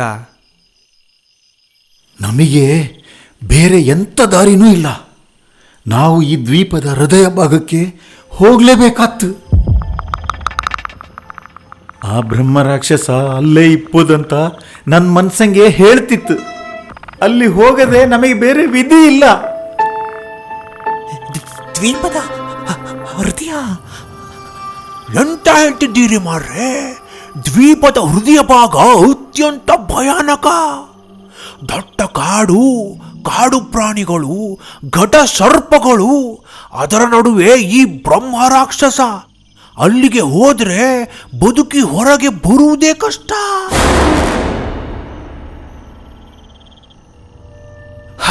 ಕೊನೆ ಪ್ರಯತ್ನ ಮಾಡೇ ಬಿಡೋಣ. ಇಲ್ಲ ಅಂದ್ರೆ ಇನ್ನು ಎಷ್ಟೋ ಮಂದಿ ಆ ನರಭಕ್ಷಕನಿಗೆ ಆಹುತಿ ಆಗ್ತಾರೆ. We have to do this. ಎಲ್ರೂ ನಿಮ್ಮ ಬ್ಯಾಗೇಜ್ ತಗೊಳ್ಳಿ, ದ್ವೀಪದ ಹೃದಯ ಭಾಗಕ್ಕೆ ಹೋಗುವ. ಎಷ್ಟೋ ಜೀವಗಳು ಉಳಿಬೇಕು ಅಂದ್ರೆ ನಾವು ಈ ಸಾಹಸ ಮಾಡಲೇಬೇಕು. ಈ ಹೃದಯ ಭಾಗದ ಕಡೆಯ ಪ್ರಯಾಣನೇ ಭಯ ತರಿಸುತ್ತೆ. ಶ್ಯಾಮಲ, ಒಂದು ಹಾಡು ಹೇಳ್ತಾ ನಡೀತಾಯಿ, ಎದೆಯ ದಿಗಿಲು ಕೊಂಚ ಕಡಿಮೆ ಆಗಲಿ. ಹಾ ಹೌದು, ಆದರೆ ಅದಕ್ಕೂ ಮುನ್ನ ಈ ಬೆಂಕಿಯ ಪಂಜುಗಳನ್ನ ಹೊತ್ತಿಸ್ಬಿಡ್ತೀನಿ ಇರಿ.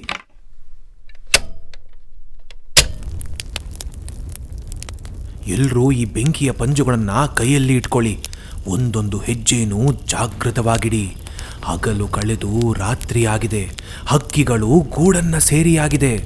ಬಾನಿನಲ್ಲಿ ಚುಕ್ಕಿಗಳು ಮೂಡಿಯಾಗಿವೆ. ಈ ಕಾಡಿನ ಇರುಳಲ್ಲಿ ಮೌನವೇ ತುಂಬಿದೆ. ಮೌನವೇ ತುಂಬಿದೆ ಕಾಡಿನ ಇರುಳಲಿ. ಹಕ್ಕಿಯೊಂದು ತನ್ನ ಗೂಡ ಸೇರಿಯಾಯಿತು.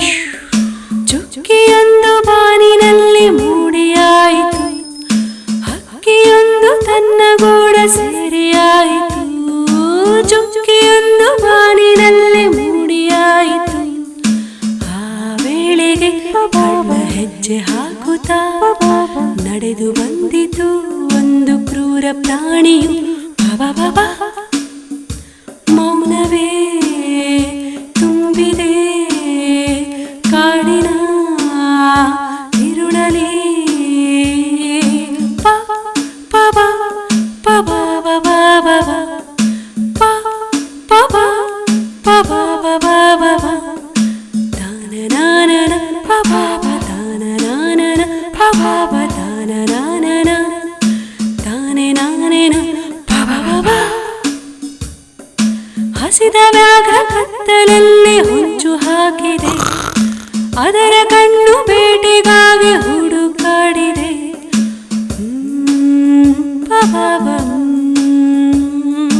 ಹಸಿದ ವ್ಯಾಘ್ರ ಕತ್ತಲಲ್ಲಿ ಹೊಂಚು ಹಾಕಿದೆ, ಅದರ ಕಣ್ಣು ಬೇಟೆಗಾಗಿ ಹುಡುಕಾಡಿದೆ. ಚಂದಮಾಮನ ಮಬ್ಬು ಬೆಳಕನು ಕಾಡ ಕತ್ತಲು ಮರೆ ಮುಚ್ಚಿದೆ. ಬಾಬಾ ಬಾಬಾ ಮೌನವೇ ತುಂಬಿದೆ ಕಾಡಿನ ಇರುಳಲಿ.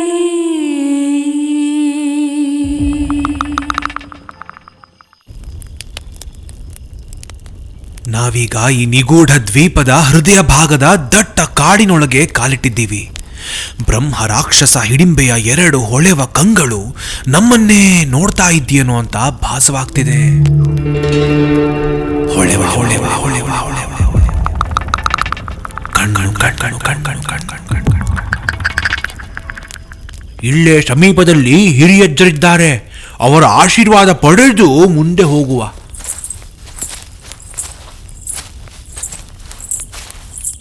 ಆ ಹುಲಿನ ಶಿಕಾರಿ ಮಾಡೋಕೆ ನಾವು ಬಂದಿದ್ದೇವೋ ಅಥವಾ ಆ ಹುಲಿನೇ ನಮ್ಮನ್ನು ಶಿಕಾರಿ ಮಾಡೋಕೆ ಇಲ್ಲಿ ಕರ್ಸ್ಕೊಂಡಿದ್ಯೋ ಎಂತ ತಿಳಿತಿಲ್ಲ ಮಾರ್ರೆ.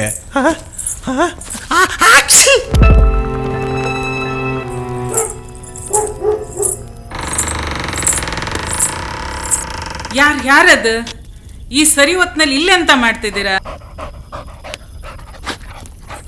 ಹಿರಿಯಜ್ಜನವರು ಎಚ್ಚರವಾಗಿದ್ದಾರೆ, ಗದ್ದಲ ಮಾಡಬೇಡಿ ನೋಡಿ. ಯಾರದು? ಇರು, ನಾವು ಹೋಗಿ ನೋಡಿ ಬರುತ್ತೆ.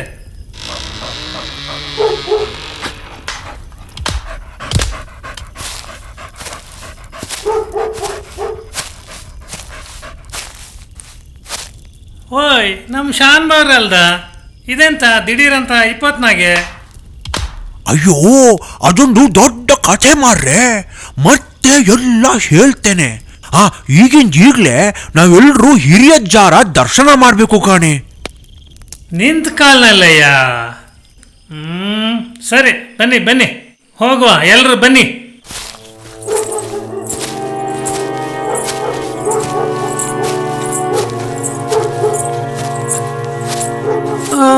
ಇವರಿಬ್ರು ಯಾರು ಭಟ್ರೆ? ಈ ಕಾಡಿನ ಮಧ್ಯದಂಗೆ ಇದ್ದು ಸಂಸಾರ ಮಾಡೋದಂದ್ರೆ ಈ ದಂಪತಿಗಳಷ್ಟೇ. ನಾವೆಲ್ಲ ಇಲ್ಲಿ ಬಪ್ಪಕ್ಕೂ ಹೆದರ್ತೇವೆ.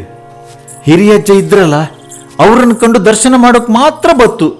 ಆದ್ರೆ ಇವರಿಬ್ಬರಿದ್ರಲ್ಲೇ ಹಿರಿಯಜ್ಜನ ಸೇವೆ ಮಾಡ್ತಾ ಮಾಡ್ತಾ ಇಲ್ಲೇ ನೆಲೆ ಉಳ್ಕೊಂಡಿರು. ಈ ಹಿರಿಯಜ್ಜ ಅಂದ್ರೆ ಯಾರು? ಹಿರಿಯಜ್ಜಾರ ಗುಡಿಸಲು ಬಂತು, ಮೆಲ್ಲ ಮೆಲ್ಲ ಮಾತಾಡಿ ಮಾರ್ರೆ. ಹಿರಿಯಜ್ಜಾರು ನಮಗೆ ದೈವದ ಸಮ, ಅವರು ಕಾಲಜ್ಞಾನಿಗಳು. ತಲೆ ತಗ್ಗಿಸಿ ಬನ್ನಿ ಮಾರ್ರೆ, ಹಿರಿಯಜ್ಜಾರ ದರ್ಶನ ಪಡೆದು ಹೋಗುವ, ಎಲ್ಲ ಸಹ ಒಳ್ಳೇದಾಗ್ತದೆ.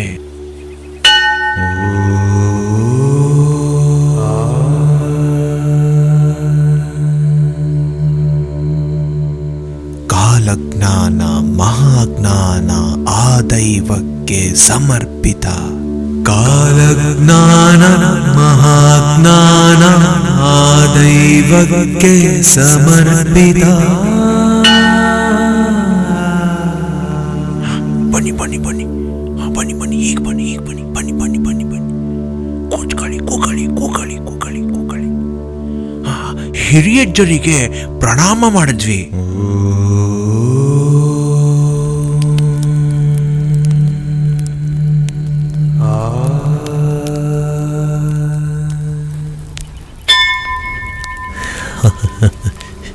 ಶಿಕಾರಿ ಮಾಡೋಕೆ ಬಂದವರು. ಇದು ಯಾವ ಇಸ್ವಿ? ಇಸ್ವಿ ಯಾಕಂತೆ? ಇವರು ಕಾಲಜ್ಞಾನಿಗಳು ಕಾಣಿ. ಭೂತ ಭವಿಷ್ಯ ಕಾಲಗಳನ್ನ ಚೆನ್ನಾಗಿ ಬಲ್ಲವರು ಕಾಣಿ. ಅಲ್ಲ, ಭೂತ ಭವಿಷ್ಯ ಗೊತ್ತಾಗವ್ರಿಗೆ ವರ್ತಮಾನ ಯಾವ ಇಸ್ವಿ ಅಂತ ಗೊತ್ತಾಗಲ್ವಾ? ನಮ್ಮನ್ನ ಯಾಕೆ ಕೇಳ್ತಿದ್ದಾರೆ? ನಮ್ಮನ್ನ ಪರೀಕ್ಷೆ ಮಾಡ್ತಿದ್ದಾರಾ? ಸುಮ್ಮನೆ ಕೇಳಿಸ್ಕೊಳ್ಳಿ ಮಾರ್ರೆ, ಪ್ರಶ್ನೆ ಮಾಡಬೇಡಿ. ಅವರು ನಮ್ಗೇನೋ ಹೇಳಕ್ಕೆ ಪ್ರಯತ್ನ ಮಾಡ್ತಿದ್ದಾರೆ, ಕೇಳಿಸ್ಕೊಳ್ಳಿ. ಇಸವಿ 1907 ಹಿರಿಯಜ್ಜಾರೆ.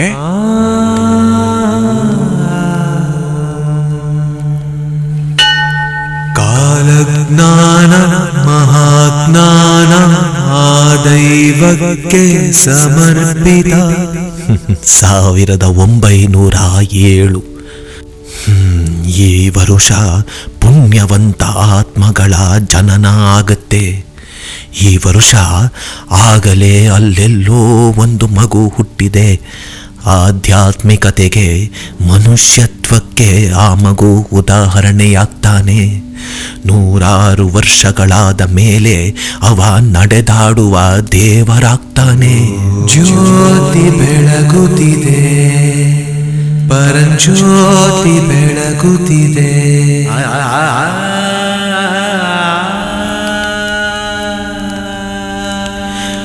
ಇದೇ ವರ್ಷ ಮತ್ತೆಲ್ಲೋ 2 ಮಕ್ಕಳು ಹುಟ್ತಾರೆ.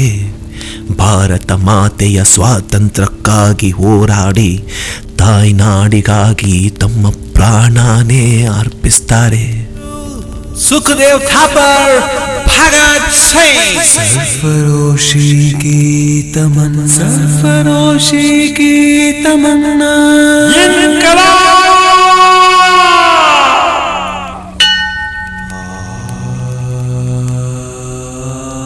ನೀನು ಶಿಕಾರಿ ಅಲ್ದ? ಹೌದು ಹಿರಿಯಜ್ಜರೇ, ಆ ನರಭಕ್ಷಕ, ಆ ಬ್ರಹ್ಮ ರಾಕ್ಷಸನಿಂದ ಜನರ ಪ್ರಾಣ ಉಳಿಸ್ಬೇಕು. ಆ ಹಿಡಿಂಬ ಹುಲಿನ ಶಿಕಾರಿ ಮಾಡಬೇಕು. ಆಶೀರ್ವಾದ ಮಾಡಿ.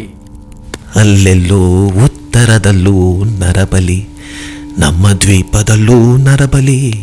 ಉತ್ತರದಲ್ಲಿ ಅಂದ್ರೆ ಉತ್ತರಾಖಂಡದ ಚಂಪಾವಟ್ನ ಹುಲಿಯ ಬಗ್ಗೆ ಮಾತಾಡ್ತಿದ್ದಾರೆ ಕಾಣಿ. ಅಲ್ಲಿ ಆ ಶಿಕಾರಿ, ಇಲ್ಲಿ ನೀನು. ಅಲ್ಲಂತೂ ಅವ ಬೇಟೆ ಆಡ್ತಾನೆ, ನೀ ಎಂತ ಮಾಡ್ತೀಯೋ?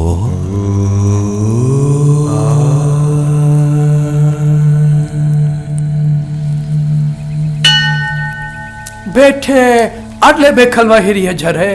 ಆ ಹುಲಿ ಒಂದು ಬ್ರಹ್ಮ ರಾಕ್ಷಸ. ಬ್ರಹ್ಮ ರಾಕ್ಷಸವ, ದೈವವ? ನಿನ್ನ ಅಂತರಾತ್ಮ ಅದನ್ನ ಹೇಗೆ ನೋಡುತ್ತೆ? ನಿಧಿ ಬೇಕಾಗಿರೋದು ಮನುಷ್ಯನಿಗೆ, ಪ್ರಾಣಿಗಳಿಗಲ್ಲ. ನಿಧಿಯ ದುರಾಸೆ ಬಂತಂದ್ರೆ ದೈವವು ರಾಕ್ಷಸನಂತೆ ಕಾಣ್ತದೆ ಅಲ್ಲ?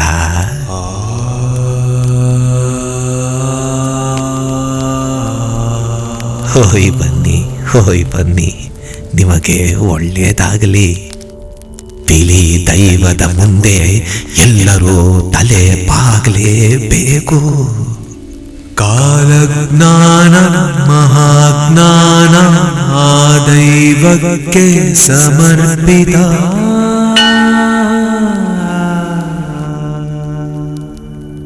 ಎಲ್ರೂ ನಮಸ್ಕಾರ ಮಾಡ್ಕೊಳ್ಳಿ. ಬೆನ್ ತೋರಿಸ್ತೀರಾ? ಹಾಗೆ ಕುಟೀರದಿಂದ ಹೊರಗೆ ಹೋಗುವ.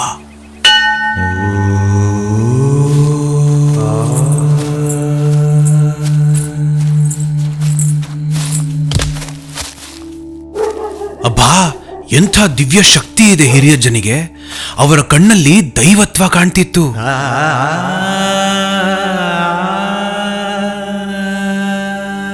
ಅಂದ್ಹಾಗೆ ಹಿರಿಯಜ್ಜ ನಿಧಿಯ ಬಗ್ಗೆ ಏನೋ ಹೇಳ್ತಿದ್ರಲ್ಲ, ಏನದು? ನಮ್ ದ್ವೀಪದ ಮಧ್ಯದಲ್ಲಿರೋ ಅಪರೂಪದ ನಿಧಿ. ನಮ್ ಕಾಡಿನ ಸಂಪತ್ತು. ತುಂಬಾ ಬೆಳೆ ಬಾಳೋ ಗಂಧದ ಮರ ಕಾಣಿ. ಸ್ಯಾಂಟಾಲಮ್ ಆಲ್ಬಮ್, ಅತಿ ಬೆಲೆ ಬಾಳುವ ಗಂಧದ ಮರ. ಸುಗಂಧ ಸೂಸುವ ಶ್ರೀಗಂಧ ವಜ್ರ ವೈಡೂರ್ಯಕ್ಕಿಂತ ಬೆಲೆ ಬಾಳೋ ಶ್ರೀಗಂಧ. ಇತ್ತೀಚೆಗೆ ಕಾಡು ಕಳ್ಳರ ಉಪದ್ರ ಹೆಚ್ಚಾಗಿದೆ ಮಾರ್ರೆ. ಬಂದು ಬಂದು ಗಂಧದ ಮರ ಕಡ್ದು ಎತ್ಕೊಂಡೋಯ್ತಿದ್ದಾರೆ ಕಾಣಿ. ದುಡ್ಡಿನಾಸೆಗೆ ಮರಗಳನ್ನ ಕಡ್ದು ಮೋಜಿನ ಶಿಕಾರಿ ಹೆಸರಲ್ಲಿ ಪ್ರಾಣಿಗಳನ್ನ ಸಮ್ಮ ಬೇಟೆ ಆಡ್ತಾರೆ.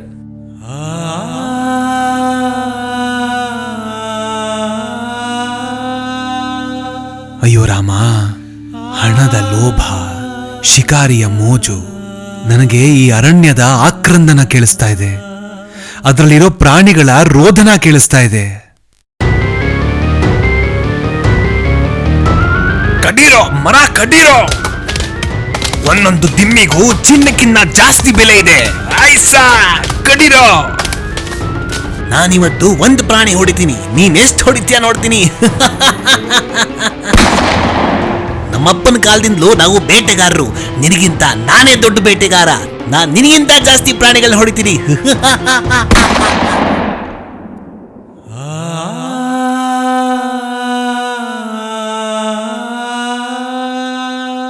ಅಯ್ಯೋ, ಮನುಷ್ಯನ ಲೋಭ, ಮನುಷ್ಯನ ಮೋಜು ಕಾಡನ್ನೇ ನಾಶ ಮಾಡ್ತಾ ಇದೆ.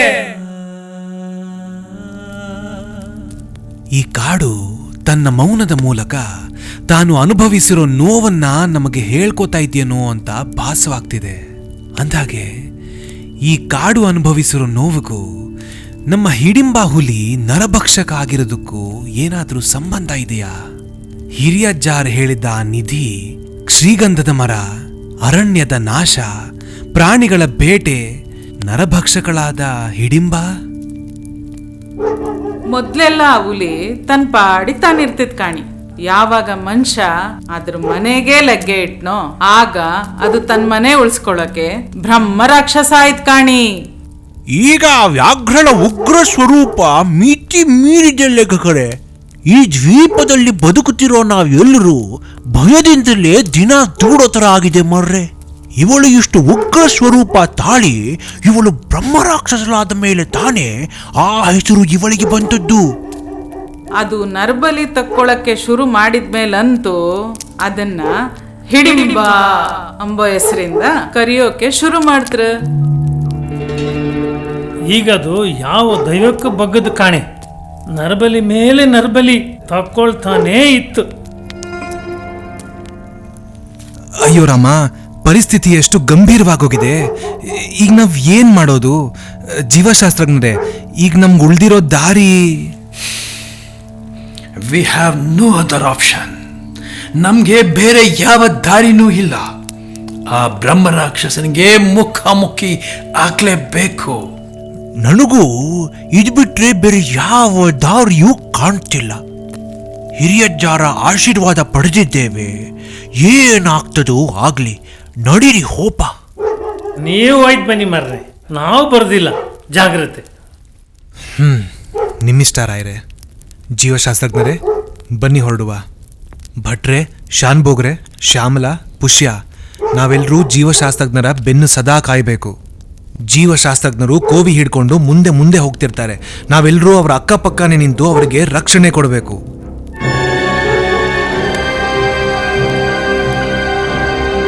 ಎಲ್ರೂ ನಮ್ಮ ಇತರೆ ಸಾಮಗ್ರಿಗಳನ್ನೆಲ್ಲ ಇಲ್ಲೇ ಬಿಟ್ಟು ಬರೀ ಆಯುಧಗಳನ್ನ ತೆಗೆದುಕೊಂಡು ಹೋಗುವ. ಏ ಪುಷ್ಯ, ನೀ ಆ ಭಲ್ಲೆ ತಕ್ಕಳ. ನನಗೆ ಈ ಕೋಲು ಕೊಡು. ಅವರಿಗೂ ಒಂದು ಕೊಡು. ಮಾರ್ಗನ್ ಸಾಹೇಬ್ರ ಹತ್ರ ಕೋವಿ ಇದೆ ಮಾರ್ರೆ. ನಮ್ಮ ಭಟ್ಟರ ಹತ್ರನೂ ಅವರ ಅಪ್ಪನ ಕಾಲದ ಕೋವಿ ಉಂಟು. ಶ್ಯಾಮಲ, ಕವಡೆ ಹಿಡ್ಕೊಂಡು ಆ ಬೆನ್ ಹಿಂದಿನೇ ಕಾಯಿ ತಾಯಿ. ಪುಷ್ಯ, ಯಾವುದಕ್ಕೂ ಇರಲಿ, ಜೊತೆಗೆ ಆ ಕೊಡಲಿನ ತಗಮಾರಾಯ. ಇವತ್ತು ಒಂದು ನಾವ ಇಲ್ಲ ಬ್ರಹ್ಮರಾಕ್ಷಸವ ತೀರ್ಮಾನವಾಗಲೇಬೇಕು. ನಮ್ಮೆಲ್ಲರಿಗೂ ಮೈ ಮೇಲೆ ಸಂಪೂರ್ಣ ಪ್ರಜ್ಞೆ ಇರಬೇಕು. ಇಲ್ಲಿಂದ ಮುಂದಕ್ಕೆ ನಾವಿಡೋ ಒಂದೊಂದು ಹೆಜ್ಜೆನೂ ತುಂಬಾ ಮುಖ್ಯ. ಸಾವು ಯಾವಾಗ ಬೇಕಾದ್ರೂ, ಹೇಗೆ ಬೇಕಾದ್ರೂ, ಎಲ್ಲಿಂದ ಬೇಕಾದ್ರೂ ನಮ್ಮ ಮೇಲೆ ಎರಗಬಹುದು. ಎಲ್ರೂ ಜಾಗ್ರತೆ. ಹೆಜ್ಜೆ ಹೆಜ್ಜೆಗೂ ಅಪಾಯ ಇದೆ. ಮುಂದೆ ಒಂದೊಂದೇ ಹೆಜ್ಜೆ ಇಟ್ಟು ಹೋಗ್ಬೇಕು.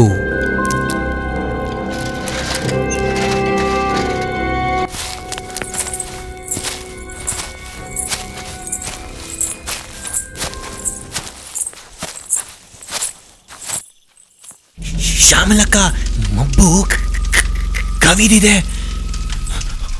ಮಂಜು ಮುಸುಕಿದೆ. ಮಬ್ಬು ಕವಿದಿದೆ ಕವಿದಿದೆ ಕವಿದಿದೆ, ಮಂಜು ಮುಸುಕಿದೆ ಮುಸುಕಿದೆ ಮುಸುಕಿದೆ. ಈ ಕತ್ಲಲ್ಲಿ ಯಾವುದೋ ಒಂದು ಶಬ್ದ ಅಡಗಿ ಕೂತಿದೆ. ಕತ್ತಲಲ್ಲಿ ಅಡಗಿ ಕೂತವೋ ಶಬ್ದವೇ.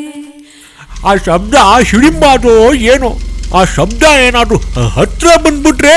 ನೀನು ಸುಳಿದರೆ ನನ್ನ ಸನಿಹವೇ, ಎದೆಯ ಗೂಡ ತಪ್ಪಲೆಲ್ಲ ಬೆಚ್ಚಿ ಬಿದ್ದಿದೆ. ಈ ಭಯಕ್ಕೆ ಈ ತಣ್ಣನೆ ಗಾಳಿಯು ಅಹಿತಕರ ಅನಿಸ್ತಿದೆ. ತಣ್ಣನೆ ಗಾಳಿ ದಾಟಿದೆ ಹೂಬೇಲಿ, ಪಸರಿಸಿದೆ ಇಲ್ಲಿ ಕತ್ತಲ ಇಳೆಯಲ್ಲಿ.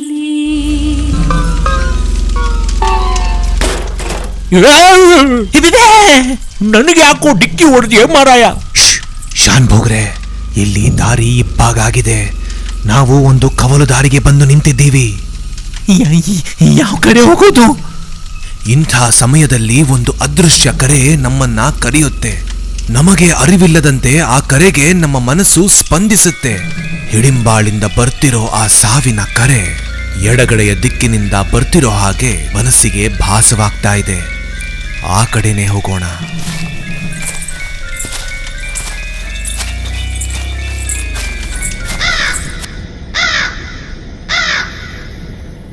ಕವಲಲಿ ಕರೆದಿಹ ಕರೆಯೊಂದ, ಕೇಳುವ ಕಿವಿಯು ಕಂಪಿಸಿದೆ. ತನ್ನೆಡೆ ಬಂದ ಆ ಕರೆಗೆ ಅರಿಯದೆ ಮನವೂ ಸ್ಪಂದಿಸಿದೆ. ಮನಸ್ಸಿನ ಮನೆಯನ್ನು ಆವರಿಸಿ ಕಾಡುತ್ತಿದೆ ಆ ಶಬ್ದ, ಕಾಡುತ್ತಿದೆ. ಮಬ್ಬು ಕವಿದಿದೆ, ಮಂಜು ಮುಸುಕಿದೆ, ಕತ್ತಲಲ್ಲಿ ಅಡಗಿ ಕೂತವೋ ಶಬ್ದವೇ.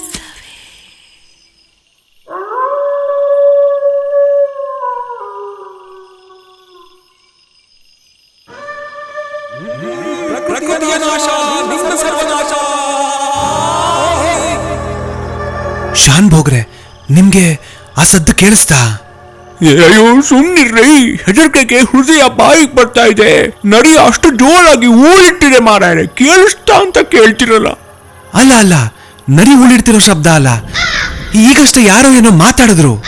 ಅಯ್ಯೋ ಸುಮ್ನೆ ಹೆದರ್ಸ್ಬೇಡಿ, ಸುಮ್ಮನೆ ಮಾಡ್ರೆ.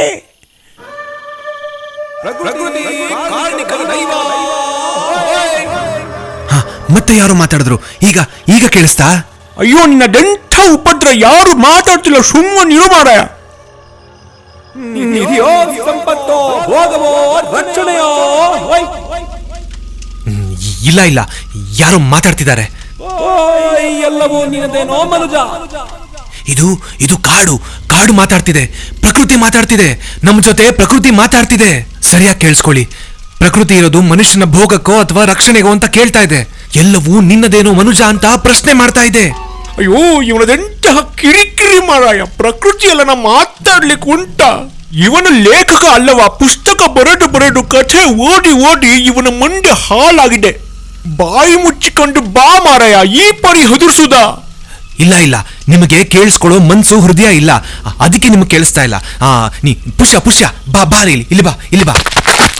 ಗಮನ ಇಟ್ಟು ಕೇಳಿಸ್ಕೋ. ಪ್ರಕೃತಿ ಮಾತನಾಡ್ತಿದೆ. ಆ ದೈವ ಮಾತನಾಡ್ತಿದೆ. ಪ್ರಕೃತಿಯನ್ನ ಕಾಯ್ತಿರೋದು ಬಿಳಿ ದೈವ. ಬಿಳಿ ದೈವ ನನ್ನನ್ನು ಮುಟ್ಟಿದರೆ ನಿನಗೆ ಸಾವು, ನಾನು ಮುಟ್ಟಿದವನಿಗೆ ಸಾವು. ರಕ್ಷಕರಿಗೆ ರಕ್ಷಕ, ಭಕ್ಷಕರಿಗೆ ಭಕ್ಷಕ. ರಕ್ಷಕ ಭಕ್ಷಕ ಕೇಳಿಸ್ತಾ? ಪುಷ್ಯ ನಿನ್ನ ಕೇಳಿಸ್ತಾ? ಕೇಳಿಸ್ತು. ಹಿರಿಯಜ್ಜಾರು ಹಿಡಿಮನ ಬಿಳಿ ದೈವ ಅಂತ ಹೇಳಿದ್ರು ಕಾಣಿ. ಮಾತನಾಡ್ತಿದೆ, ದೈವ ಮಾತನಾಡ್ತಿದೆ.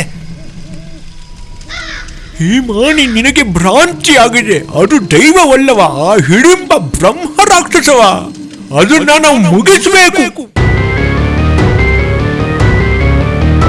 ಆ ಹುಲಿ ಮೊದಲು ಒಳ್ಳೇದಿದ್ದ ಹುಲಿ ಒಂದು ಬ್ರಹ್ಮ ರಾಕ್ಷಸ. ಅದನ್ನ ಸುಮ್ನೆ ಇಪ್ಪಕ್ ಬಿಡ್ಲೆ ಅದ್ರ ಮನೆಗ್ ಹೋಗಿ ಉಪದ್ರ ಕೊಟ್ರೆ ಸುಮ್ನೆ ಇರುತ್ತಾ? ದ್ವೀಪ ಇತ್ತಲ್ಲೇ ಒಂದು ಬ್ರಹ್ಮ ರಾಕ್ಷಸ ಇತ್ತು. ಅದಕ್ಕೆ ಅದು ನರಭಕ್ಷಕನ್ ಕಾಣಂಗಾದ. ಬ್ರಹ್ಮ ರಾಕ್ಷಸ ಆಯ್ತು ಕಾಣಿ. ಅವಳೊಬ್ಳು ಕೂಳ ವ್ಯಾಘ್ರ. ಅವತ್ತಿಂದ ಇವತ್ತಿಗೂ ನಮ್ಮ ದ್ವೀಪದ ಎಷ್ಟೋ ಜನ ಅವಳಿಗೆ ಆಹುತಿಯಾಗಿ ನಮ್ಮ ದ್ವೀಪದ ಎಷ್ಟೋ ಜನ ಅವಳಿಗೆ ಆಹುತಿಯಾಗಿ ಬ್ರಹ್ಮ ರಾಕ್ಷಸ. ಎಷ್ಟೋ ಬ್ರಹ್ಮ ರಾಕ್ಷಸ ಆಯ್ತು ಕಾಣಿ. ಕೂಳ ವ್ಯಾಘ್ರ. ಮನೆಗ್ ಹೋಗಿ ಉಪದ್ರ ಕೊಟ್ರೆ ಅದು ಸುಮ್ನೆ ಇರುತ್ತಾ? ಇಲ್ಲ ಇಲ್ಲ ಶಾನ್ಭೋಗ್ರೆ, ಗಮನ ಇಟ್ಟು ನೋಡಿ.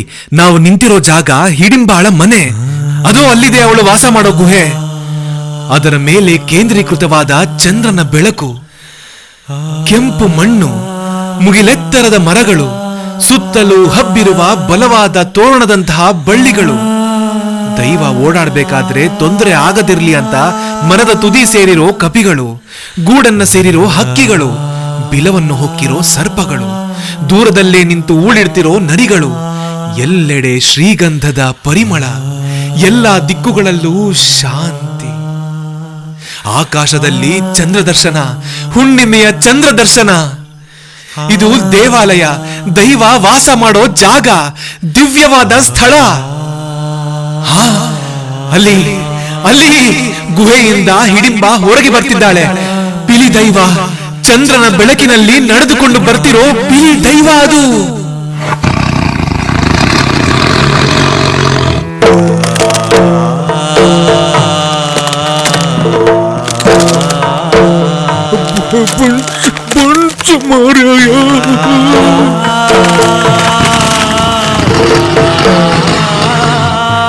ಯಮರಾಜ ಸಾವು, ನಮ್ಮ ಎದುರಿಗೆ ಸಾವು.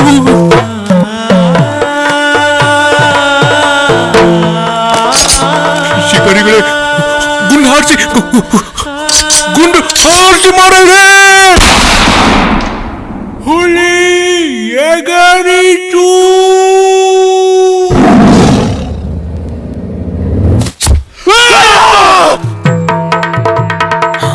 ಅದಕ್ಕೆ ಗುಂಡು ತಾಗ್ಲಿಲ್ಲ. ಮೋರ್ಗನ್ ಸಾಹೇಬ್ರ ಮೇಲೆ ದಾಳಿ ಮಾಡ್ತು. ಜೀವಶಾಸ್ತ್ರಜ್ಞರಿಗೆ ಏಟಾಗಿದೆ.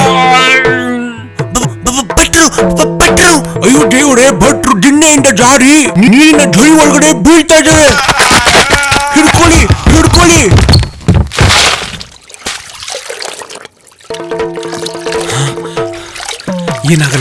ಏನಾಗಲ್ಲ ಜೀವಶಾಸ್ತ್ರಜ್ಞರೇ. ಅಯ್ಯೋ, ನಿಮ್ಮ ತೋಳಲ್ಲಿ ರಕ್ತ ಬರ್ತಾ ಇದೆ. ಅಯ್ಯೋ ದೇವರೇ. ಓ ಪುಷ್ಯ, ಇಲ್ಲಿ ಮೋರ್ಗನ್ ಸಾಹೇಬ್ರು ಆರಾಮಾಗಿದ್ದಾರೆ. ಅಲ್ಲಿ ನೀರ್ನಲ್ಲಿ ಬಿದ್ದಿರೋ ಭಟ್ರನ್ನ ಹೊರಗಿಳಿರಿ. ಭಟ್ರೆ, ನಾನು ಬಂದೆ, ಗಾಬಿ ಬೀಳ್ಬೇಡಿ ಮಾರಾಯರೇ. ಬಂದೆ ಭಟ್ರೆ, ಬಂದೆ.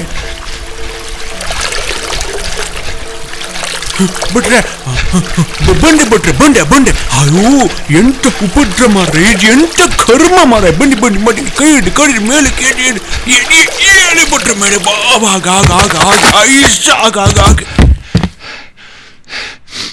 ಅಯ್ಯೋ, ಆ ಮೋರ್ಗನ್ ಸಾಹೇಬ್ರಿಗೆ ಗಾಯ ಮಾಡಿ ಆ ಹುಲಿ ಎಲ್ಲಿ ಹೋಯ್ತೋ ಏನೋ, ಗುಂಡು ಬೇರೆ ತಪ್ಪು ಹೋಯ್ತು.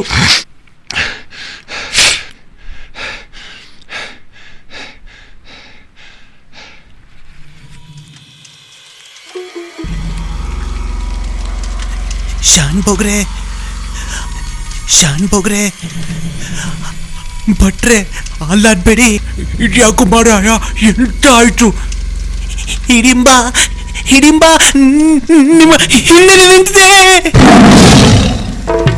ಅಯ್ಯೋ ದೇವ್ರೆ, ಬನ್ನಿ ಈ ಕಡೆ ಬೀಳ್ಬಿಟ್ರೆ. ತೆಗರಿ ಕೋವಿ, ನಿಮ್ಮ ಅಪ್ಪನ ಕಾಲದ ಕೋವಿಯಿಂದ ಗುಂಡು ಹಾರಿಸಿ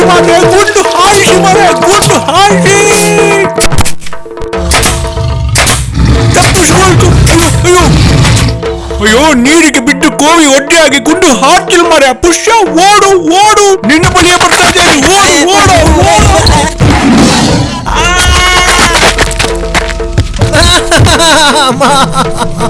ಪುಷ್ಯ, ಪುಷ್ಯನಿಗೆ ಏಟಾಯ್ತು ಮಾರ. ಹುಲಿ ತಪ್ಪಿಸ್ಕೊಂಡು ಓಡ್ತು ಮಾರ. ಪುಷ್ಯನಿಗೆ ಏಟಾಗಿದೆಯಾ? ಪುಷ್ಯ ಎಂತಾಯ್ತು ಮಗ, ಎಂತಾಯ್ತು? ಎದ್ದಳ. ಬಂದೆ. ಏನಾಯ್ತು? ಪುಷ್ಯ ಹೇಳು, ಏನಾಯ್ತು ಪುಷ್ಯ? ಸದ್ಯ ಜೀವಕ್ಕೇನು ಅಪಾಯ ಇಲ್ಲ ಮಾರ್ರೆ. ತೊಡೆಯ ಮೇಲೆ ಗಾಯ ಮಾಡಿ ಹೋಗಿದೆ. ಮೋರ್ಗನ್ ಸಾಹೇಬ್ರೆ, ಎಲ್ಲ ಒಟ್ಟಿಗೆ ಬನ್ನಿ. ನೋವು. ಸದ್ಯ ಜೀವಕ್ಕೇನು ಅಪಾಯ ಇಲ್ಲ. ಶ್ಯಾಮಲಾ ಅವರೇ, ನೀವು ಅಲ್ಲೇ ಮೋರ್ಗನ್ ಸಾಹೇಬ್ರ ಜೊತೆಲೇ ಇರಿ. ನಾವೆಲ್ಲ ಪುಷ್ಯನ್ ಕರ್ಕೊಂಡು ಮೇಲೆ ಬರ್ತಾ ಇದ್ದೀವಿ. ಶಾನ್ ಬೋಗ್ರೆ, ಎತ್ಕೊಳ್ಳಿ ಪುಷ್ಯನ. ಸದ್ಯಕ್ಕೆ ತೊಡೆ ಮಾತ್ರ ಗಾಯ ಆಗಿದೆ. ಬಟ್ಟೆ ಕಟ್ಟುವ. ಎಲ್ಲರೂ ಒಟ್ಟಿಗೆ ಇರಬೇಕು. ನಡೀರಿ, ದಿನ್ನೆ ಹತ್ತುವ. ಬನ್ನಿ ಭಟ್ರೆ, ನಿಮ್ಮ ಕೋವಿಯಿಂದ ಇನ್ನೂ ಗುಂಡು ಹಾರಲ್ಲ. ನಿಮ್ಮ ಕೋವಿ ಒದ್ದೆ ಆಗಿದೆ. ತಗೊಳ್ಳಿ, ನಮ್ಮ ಆಯುಧಗಳನ್ನ ತಗೊಳ್ಳಿ. ಹಿಡಿಂಬ ಯಾವ ಕಡೆಯಿಂದ ಬೇಕಾದ್ರೂ ಬರ್ಬೋದು. ಅದು ಆ ಕಡೆ ಹೋಗಿದೆ. ನಾವು ದಿನ್ನೆ ಮೇಲೆ ಹತ್ಬೇಕು ಇವಾಗ. ಬನ್ನಿ. ಎತ್ಕೊಳ್ಳಿ ಪುಷ್ಯನ್, ಎತ್ಕೊಳ್ಳಿ. ಆಯ್ಸಾ, ಬನ್ನಿ ಎಲ್ಲರೂ ಒಟ್ಟಿಗೆ ಹೋಗುವ.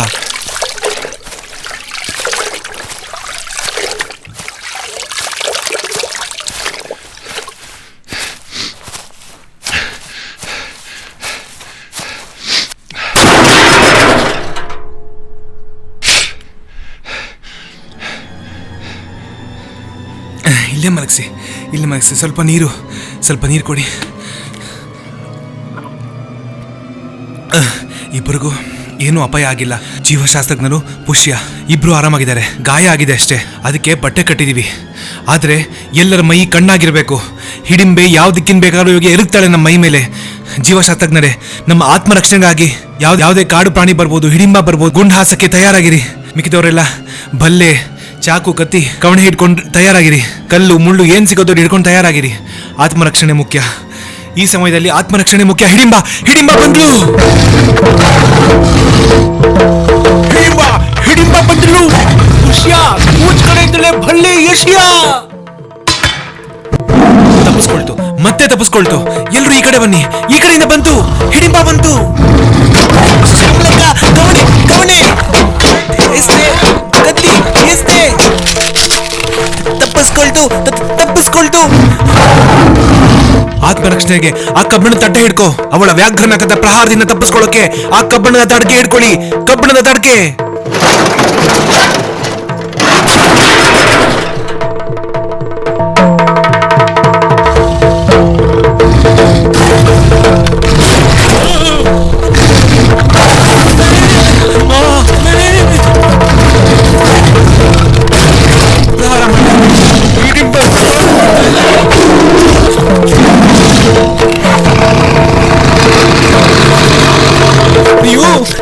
ಕಬ್ಬಿಣದ ತಡಕೆ ಕೂಡ ಹರಿತಾ ಇದೆ.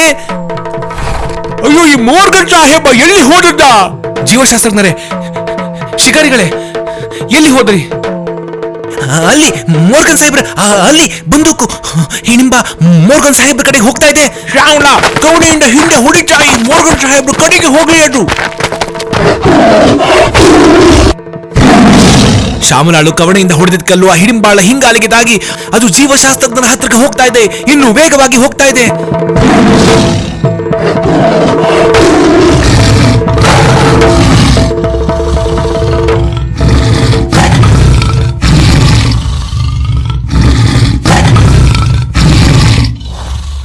ಮೋರ್ಗನ್ ಸಾಹೇಬ್ರು ಮತ್ತೆ ಹಿಡಿಂಬ ಮುಖಾಮುಖಿಯಾಗಿ.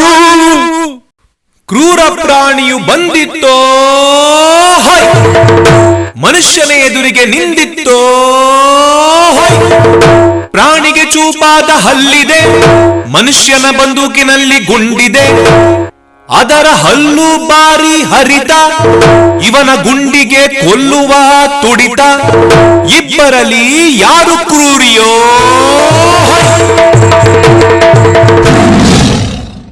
ಓ ಮೋರ್ಗನ್ ಸಾಹೇಬ್ರೆ, ನರಭಕ್ಷಕ ಹಿಡಿಂಬ ಎದುರಿಗೆ ಸಿಕ್ಕಿದ್ದಾಳೆ.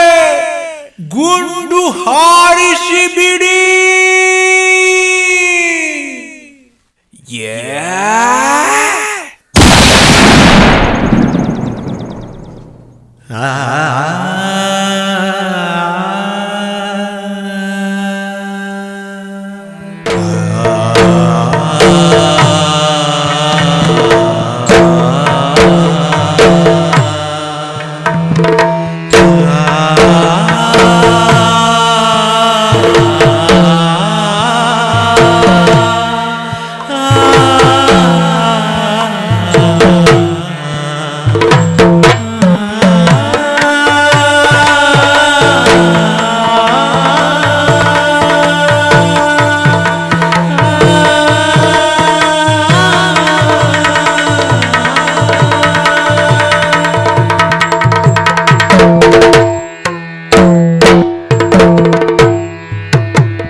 ವಾರದ ನಂತರ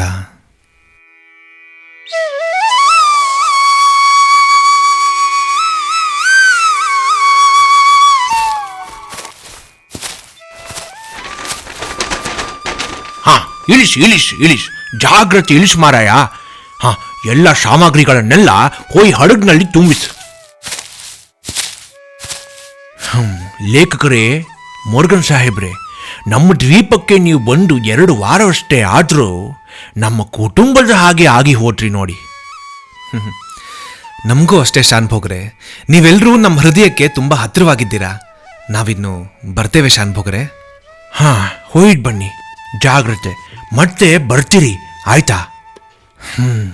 2 ವಾರದ ಹಿಂದೆ ನಾವು ಈ ದ್ವೀಪಕ್ಕೆ ಬಂದದ್ದು, ಆ ಕಂಬದ ಮನೆ, ರುಚಿಯಾಗಿರೋ ಕಡುಬು, ಈ ಮುಗ್ಧ ಹುಡುಗನ ತೊದಲು ಮಾತುಗಳು, ಶ್ಯಾಮಲಾ ಅವರ ಹಾಡುಗಳು, ಭಟ್ರು ಹಾಡಿದ ಪದ್ಯ, ಅವರ ಆತಿಥ್ಯ, ಕಾಡಿನೊಳಕ್ಕೆ ನಮ್ಮ ತಂಡದ ರೋಚಕ ಪ್ರಯಾಣ, ನಾಗಬನ, ಪರಶುರಾಮರ ಕೊಡಲಿಯ ಕಥೆ, ಅಲ್ಲಿ ಆ 1 ವಾರ ನಮಗೆ ಆದಂಥ ಮರೆಯಲಾರದ ಅನುಭವ, ಹಿರಿಯಜ್ಜಾರ ದರ್ಶನ, ಅವರ ಜ್ಞಾನದ ಬೆಳಕು, ನಮ್ಮೆಲ್ಲರ ಮನಸ್ಸಿನ ತೊಳಲಾಟ, ಹಿಡಿಂಬಾಳ ದರ್ಶನ. ಅವತ್ತು ಅಲ್ಲಿ ಅವಳ ಗುಹೆಯ ಬಾಗಿಲಲ್ಲಿ ನಡೆದ ಆ ಘಟನೆ, ಈ ಎಲ್ಲ ನೆನಪುಗಳ ಬುತ್ತಿಯನ್ನ ಹೊತ್ತು ನಾವಿಲ್ಲಿಂದ ಹೊರಡ್ತಾ ಇದ್ದೀವಿ. ಬರ್ತೇವೆ ಶಾನ್ಭೋಗ್ರೆ, ಬರ್ತೇವೆ ಪುಷ್ಯ, ಜೋಪಾನ. Going with a heavy heart ಶಾನ್ಭೋಗ್ರೆ, ನಾವಿನ್ ಬರ್ತೀವಿ. Pushya, see you man, take care. ಹೋಯ್ತು ಬನ್ನಿ, ಜಾಗ್ರತೆ ಆಯ್ತಾ? ಏ ಪುಷ್ಯ, ಅಳ್ಬೇಡ ಮಗ, ನಿಮ್ಮನ್ನೆಲ್ಲ ಬಿಟ್ಟು ಹೋಗೋಕೆ ನಮಗೂ ದುಃಖನೇ. ನಾವು ಮತ್ತೆ ಬೇಗನೆ ಮರಳಿ ಬರ್ತೀವಿ, ಆಯ್ತಾ? ಜೋಪಾನ. ಜೀವಶಾಸ್ತ್ರಜ್ಞರೇ, ಹೊರಡೋಣ.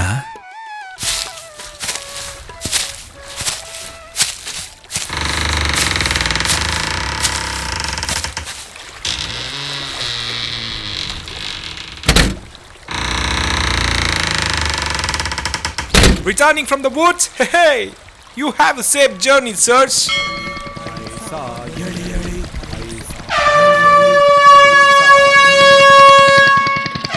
ಜೋಪಾನ ಶಾನ್ಭೋಗ್ರೆ, ಜೋಪಾನ ಪುಷ್ಯ, ಮತ್ತೆ ಸಿಗೋಣ.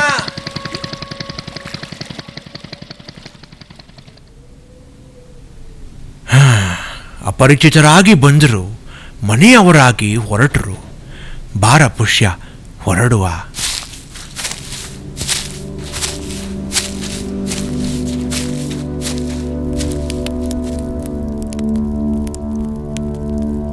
ಅವರು ಹೊರಟ್ರ ಹಿರಿಯಜ್ಜ? ವಾರದಿಂದೆ ಬೇಟೆಗೆ ಅಂತ ಬಂದ್ರು. ಗುಂಡಿನ ಸದ್ದೇ ಕೇಳಿಸ್ಲಿಲ್ಲ, ಹಂಗೆ ಹೋದ್ರ್ಯಾ? ಗುಂಡು ಹಾರ್ತು, ಆದರೆ ಉತ್ತರದ ಕಾಡಿನಲ್ಲಿದ್ದ ಶಿಕಾರಿಯ ಬಂದೂಕಿನಿಂದ. ನಮ್ಮ ದ್ವೀಪಕ್ಕೆ ಬಂದ ಈ ಶಿಕಾರಿ ಗುಂಡು ಹಾರಿಸ್ಲಿಲ್ಲ. ಹಂಗ ಅವ್ರ ಬಂದೂಕಿಂದ ಗುಂಡು ಯಾಕೆ ಹಾರಿಸ್ಲಿಲ್ಲ?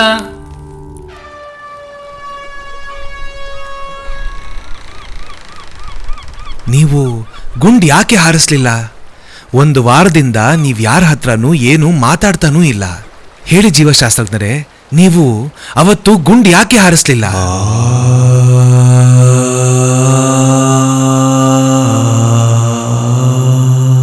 ಅವತ್ತು ನಾನು ಮತ್ತೆ ಹಿಡಿಂಬ ಮುಖಾಮುಖಿಯಾದಾಗ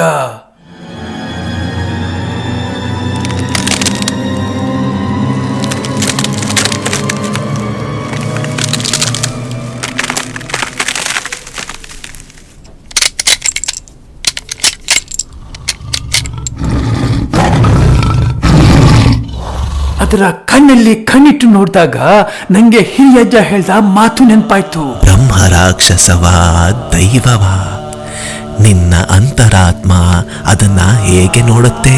ತಿಳಿ ದೈವದ ಮುಂದೆ ಎಲ್ಲರೂ ತಲೆ ಬಾಗಲೇಬೇಕು. ಅದರ ಕಣ್ಣಲ್ಲಿ ನಂಗೆ ಮನುಷ್ಯರು ಅದಕ್ಕೆ ಮಾಡಿದ ಕ್ರವ್ಯ ಕಾಣಿಸ್ತು. ಅದರ ಕಣ್ಣಲ್ಲಿ ನಂಗೆ ಅದರ ನೋವು ಕಾಣಿಸ್ತು. ಅದರ ಕಣ್ಣಲ್ಲಿ ನಂಗೆ ಒಬ್ಬ ತಾಯಿ ಕಾಣಿಸ್ತು. ಅದರ ಕಣ್ಣಲ್ಲಿ ನಂಗೆ ದೈವ ಕಾಣಿಸ್ತು. ದೈವ ಕಾಣಿಸ್ತು. ದೈವ ಕಾಣಿಸ್ತು.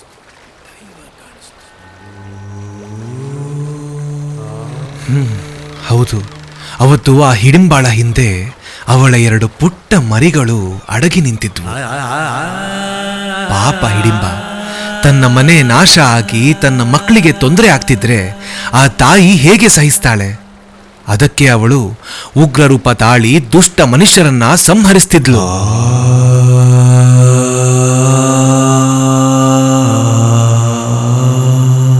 ನಾವೆಲ್ಲರೂ ಅವಳನ್ನ ಕ್ರೂರಿ ಅಂದ್ವೆ ಹೊರತು ಅವಳು ಯಾಕೆ ನನ್ನ ಹತ್ಯೆ ಮಾಡ್ತಿದ್ಲು ಅಂತ ಯಾರು ಯೋಚಿಸಲೇ ಇಲ್ಲ. ಹೌದು ಜೀವಶಾಸ್ತ್ರಜ್ಞರೇ, ನೀವು ಆ ಕಾಡಿನ ಮಧ್ಯಭಾಗಕ್ಕೆ ಬೇಲಿ ಹಾಕಿಸಿ ಅಭಯಾರಣ್ಯವನ್ನಾಗಿ ಮಾಡಿದ್ರಿ. ಈಗ ಮನುಷ್ಯರ ಕಾಟವೇ ಇಲ್ಲದೆ ಹಿಡಿಂಬ ಹಾಗೂ ಅವಳ ಮರಿಗಳು ಹಾಯಾಗಿದ್ದವೆ. ನಮ್ಮ ಪೂರ್ವಿಕರು ಪ್ರಕೃತಿಯಲ್ಲಿ ದೈವವನ್ನ ಕಾಣ್ತಾ ಬಂದಿದ್ದಾರೆ. ನಂಬಿಕೆಗೆ ನಂಬಿಕೆನೂ ಆಯಿತು, ಪ್ರಕೃತಿಯ ರಕ್ಷಣೆನೂ ಆಯಿತು. ಆದರೂ ಅಷ್ಟೆಲ್ಲ ನಂಬಿಕೆ ಇದ್ರೂ, ಹಿರಿಯಜ್ಜಾರಿದ್ರೂ ಈ ಜನಗಳಿಗೆ ಕಾಡನ್ನ ನಾಶ ಮಾಡೋಕೆ ಹೇಗೆ ಮನಸ್ಸು ಬರುತ್ತೋ? ಮನುಷ್ಯನಿಗೆ ದುರಾಶೆ ಬಂದ್ರೆ ದೈವ ಅಧ್ಯಾತ್ಮ ಯಾವುದು ಕಾಣಲ್ಲ ಲೇಖಕರೇ. ಅವನು ಮಾಯೆಯಲ್ಲಿ ಬಂಧಿತನಾಗ್ತಾನೆ. ಹಾ, ಅದು ಸರಿ. ಆದರೂ ನೀವು ಮತ್ತು ಹಿಡಿಂಬ ಮುಖಾಮುಖಿಯಾದಾಗ ನೀವು ಗುಂಡು ಹಾರಿಸ್ಲಿಲ್ಲ, ಹಾಗೇನೆ ಅವಳು ಕೂಡ ನಿಮ್ಗೆ ಏನೂ ಅಪಾಯ ಮಾಡಲಿಲ್ಲ. ಹಾಗೆ ಹಿಂದೆ ಸರಿದ್ಲು. ಅದು ನಿಜಕ್ಕೂ ಒಂದು ಪವಾಡವೇ ಸರಿ.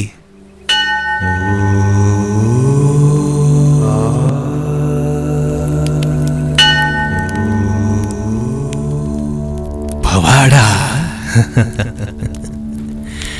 ಮನುಷ್ಯನೋ ಪ್ರಾಣಿಯೋ ನಾವೆಲ್ಲರೂ ಆ ಭಗವಂತನ ಸೃಷ್ಟಿಯೇ. ಕಣ್ಣಲ್ಲಿ ಕಣ್ಣಿಟ್ಟು ನೋಡಿದಾಗ ಒಳಗಿರುವ ಆತ್ಮದ ದರ್ಶನ ಆಗ್ತದೆ.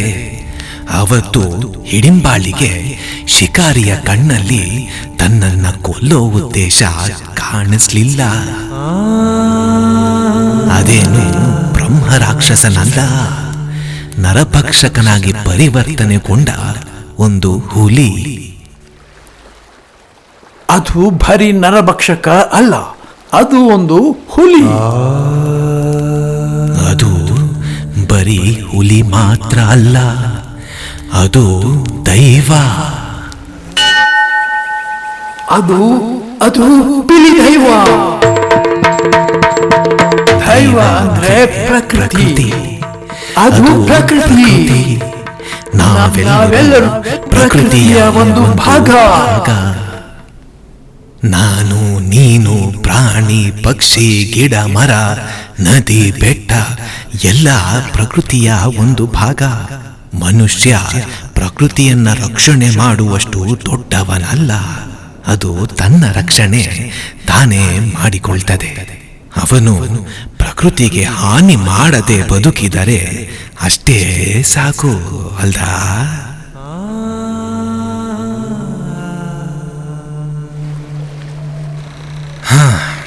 ನಮ್ಮ ಜಗತ್ತಿಗೆ ನಾವು ಮರಳಿ ಹೋಗ್ತಿದ್ದೀವಿ. ಈ ದ್ವೀಪ, ಹಿಡಿಂಬ ಇದೆಲ್ಲವೂ ಎಂದೂ ಮರೆಯಲಾಗದ ಒಂದು ಸುಂದರ ಕನಸಿನಂತೆ ಭಾಸವಾಗ್ತಾ ಇದೆ. ಸದಾ ಕಾಡುವ ಒಂದು ಸುಂದರ ಕಥೆಯ ಹಾಗೆ ಕಾಣ್ತಿದೆ. ಈ ಕಥೆ ನನ್ನ ಹೃದಯದಲ್ಲೇ ಅಚ್ಚಾಗಿ ಉಳಿದು ಬಿಡಲಿ. ಇದನ್ನ ಪುಸ್ತಕದಲ್ಲಿ ಬರೆದು ಅದನ್ನ ಒಂದಷ್ಟು ಜನ ಓದಿ ಈ ಅದ್ಭುತ ದ್ವೀಪವನ್ನ ನೋಡೋ ಆಸೆಯಿಂದ ಇಲ್ಲಿಗೆ ಬಂದು ಮತ್ತೆ ಪ್ರಕೃತಿಯ ನಾಶ ಆಗೋದು ಬೇಡ. ಇದು ಹೊರ ಪ್ರಪಂಚದ ಕೆಟ್ಟ ಕಣ್ಣಿಗೆ ಬೀಳದೆ ಹೀಗೆ ಹಸಿರಾಗೇ ಉಳಿಲಿ. ಇಲ್ಲಿಂದ ಹೋದ್ಮೇಲೆ ಬೇರೆ ಬೇರೆ ಕೆಲಸಗಳಲ್ಲಿ ನಾವು ತೊಡಗಿಬಿಡ್ತೀವಿ. ಆದರೆ ಒಂದು ವಿಷಯ ಮಾತ್ರ ನಾವು ಯಾವತ್ತೂ ಮರೆಯೋದಕ್ಕಾಗಲ್ಲ. ಇನ್ನು ಮುಂದೆ ಯಾವುದೇ ಹುಲಿಯನ್ನ ಎಲ್ಲೇ ನೋಡಿದರೂ ಹಿಡಿಂಬ ಅನ್ನೋ ಹೆಸರು ನೆನಪಾಗತ್ತೆ.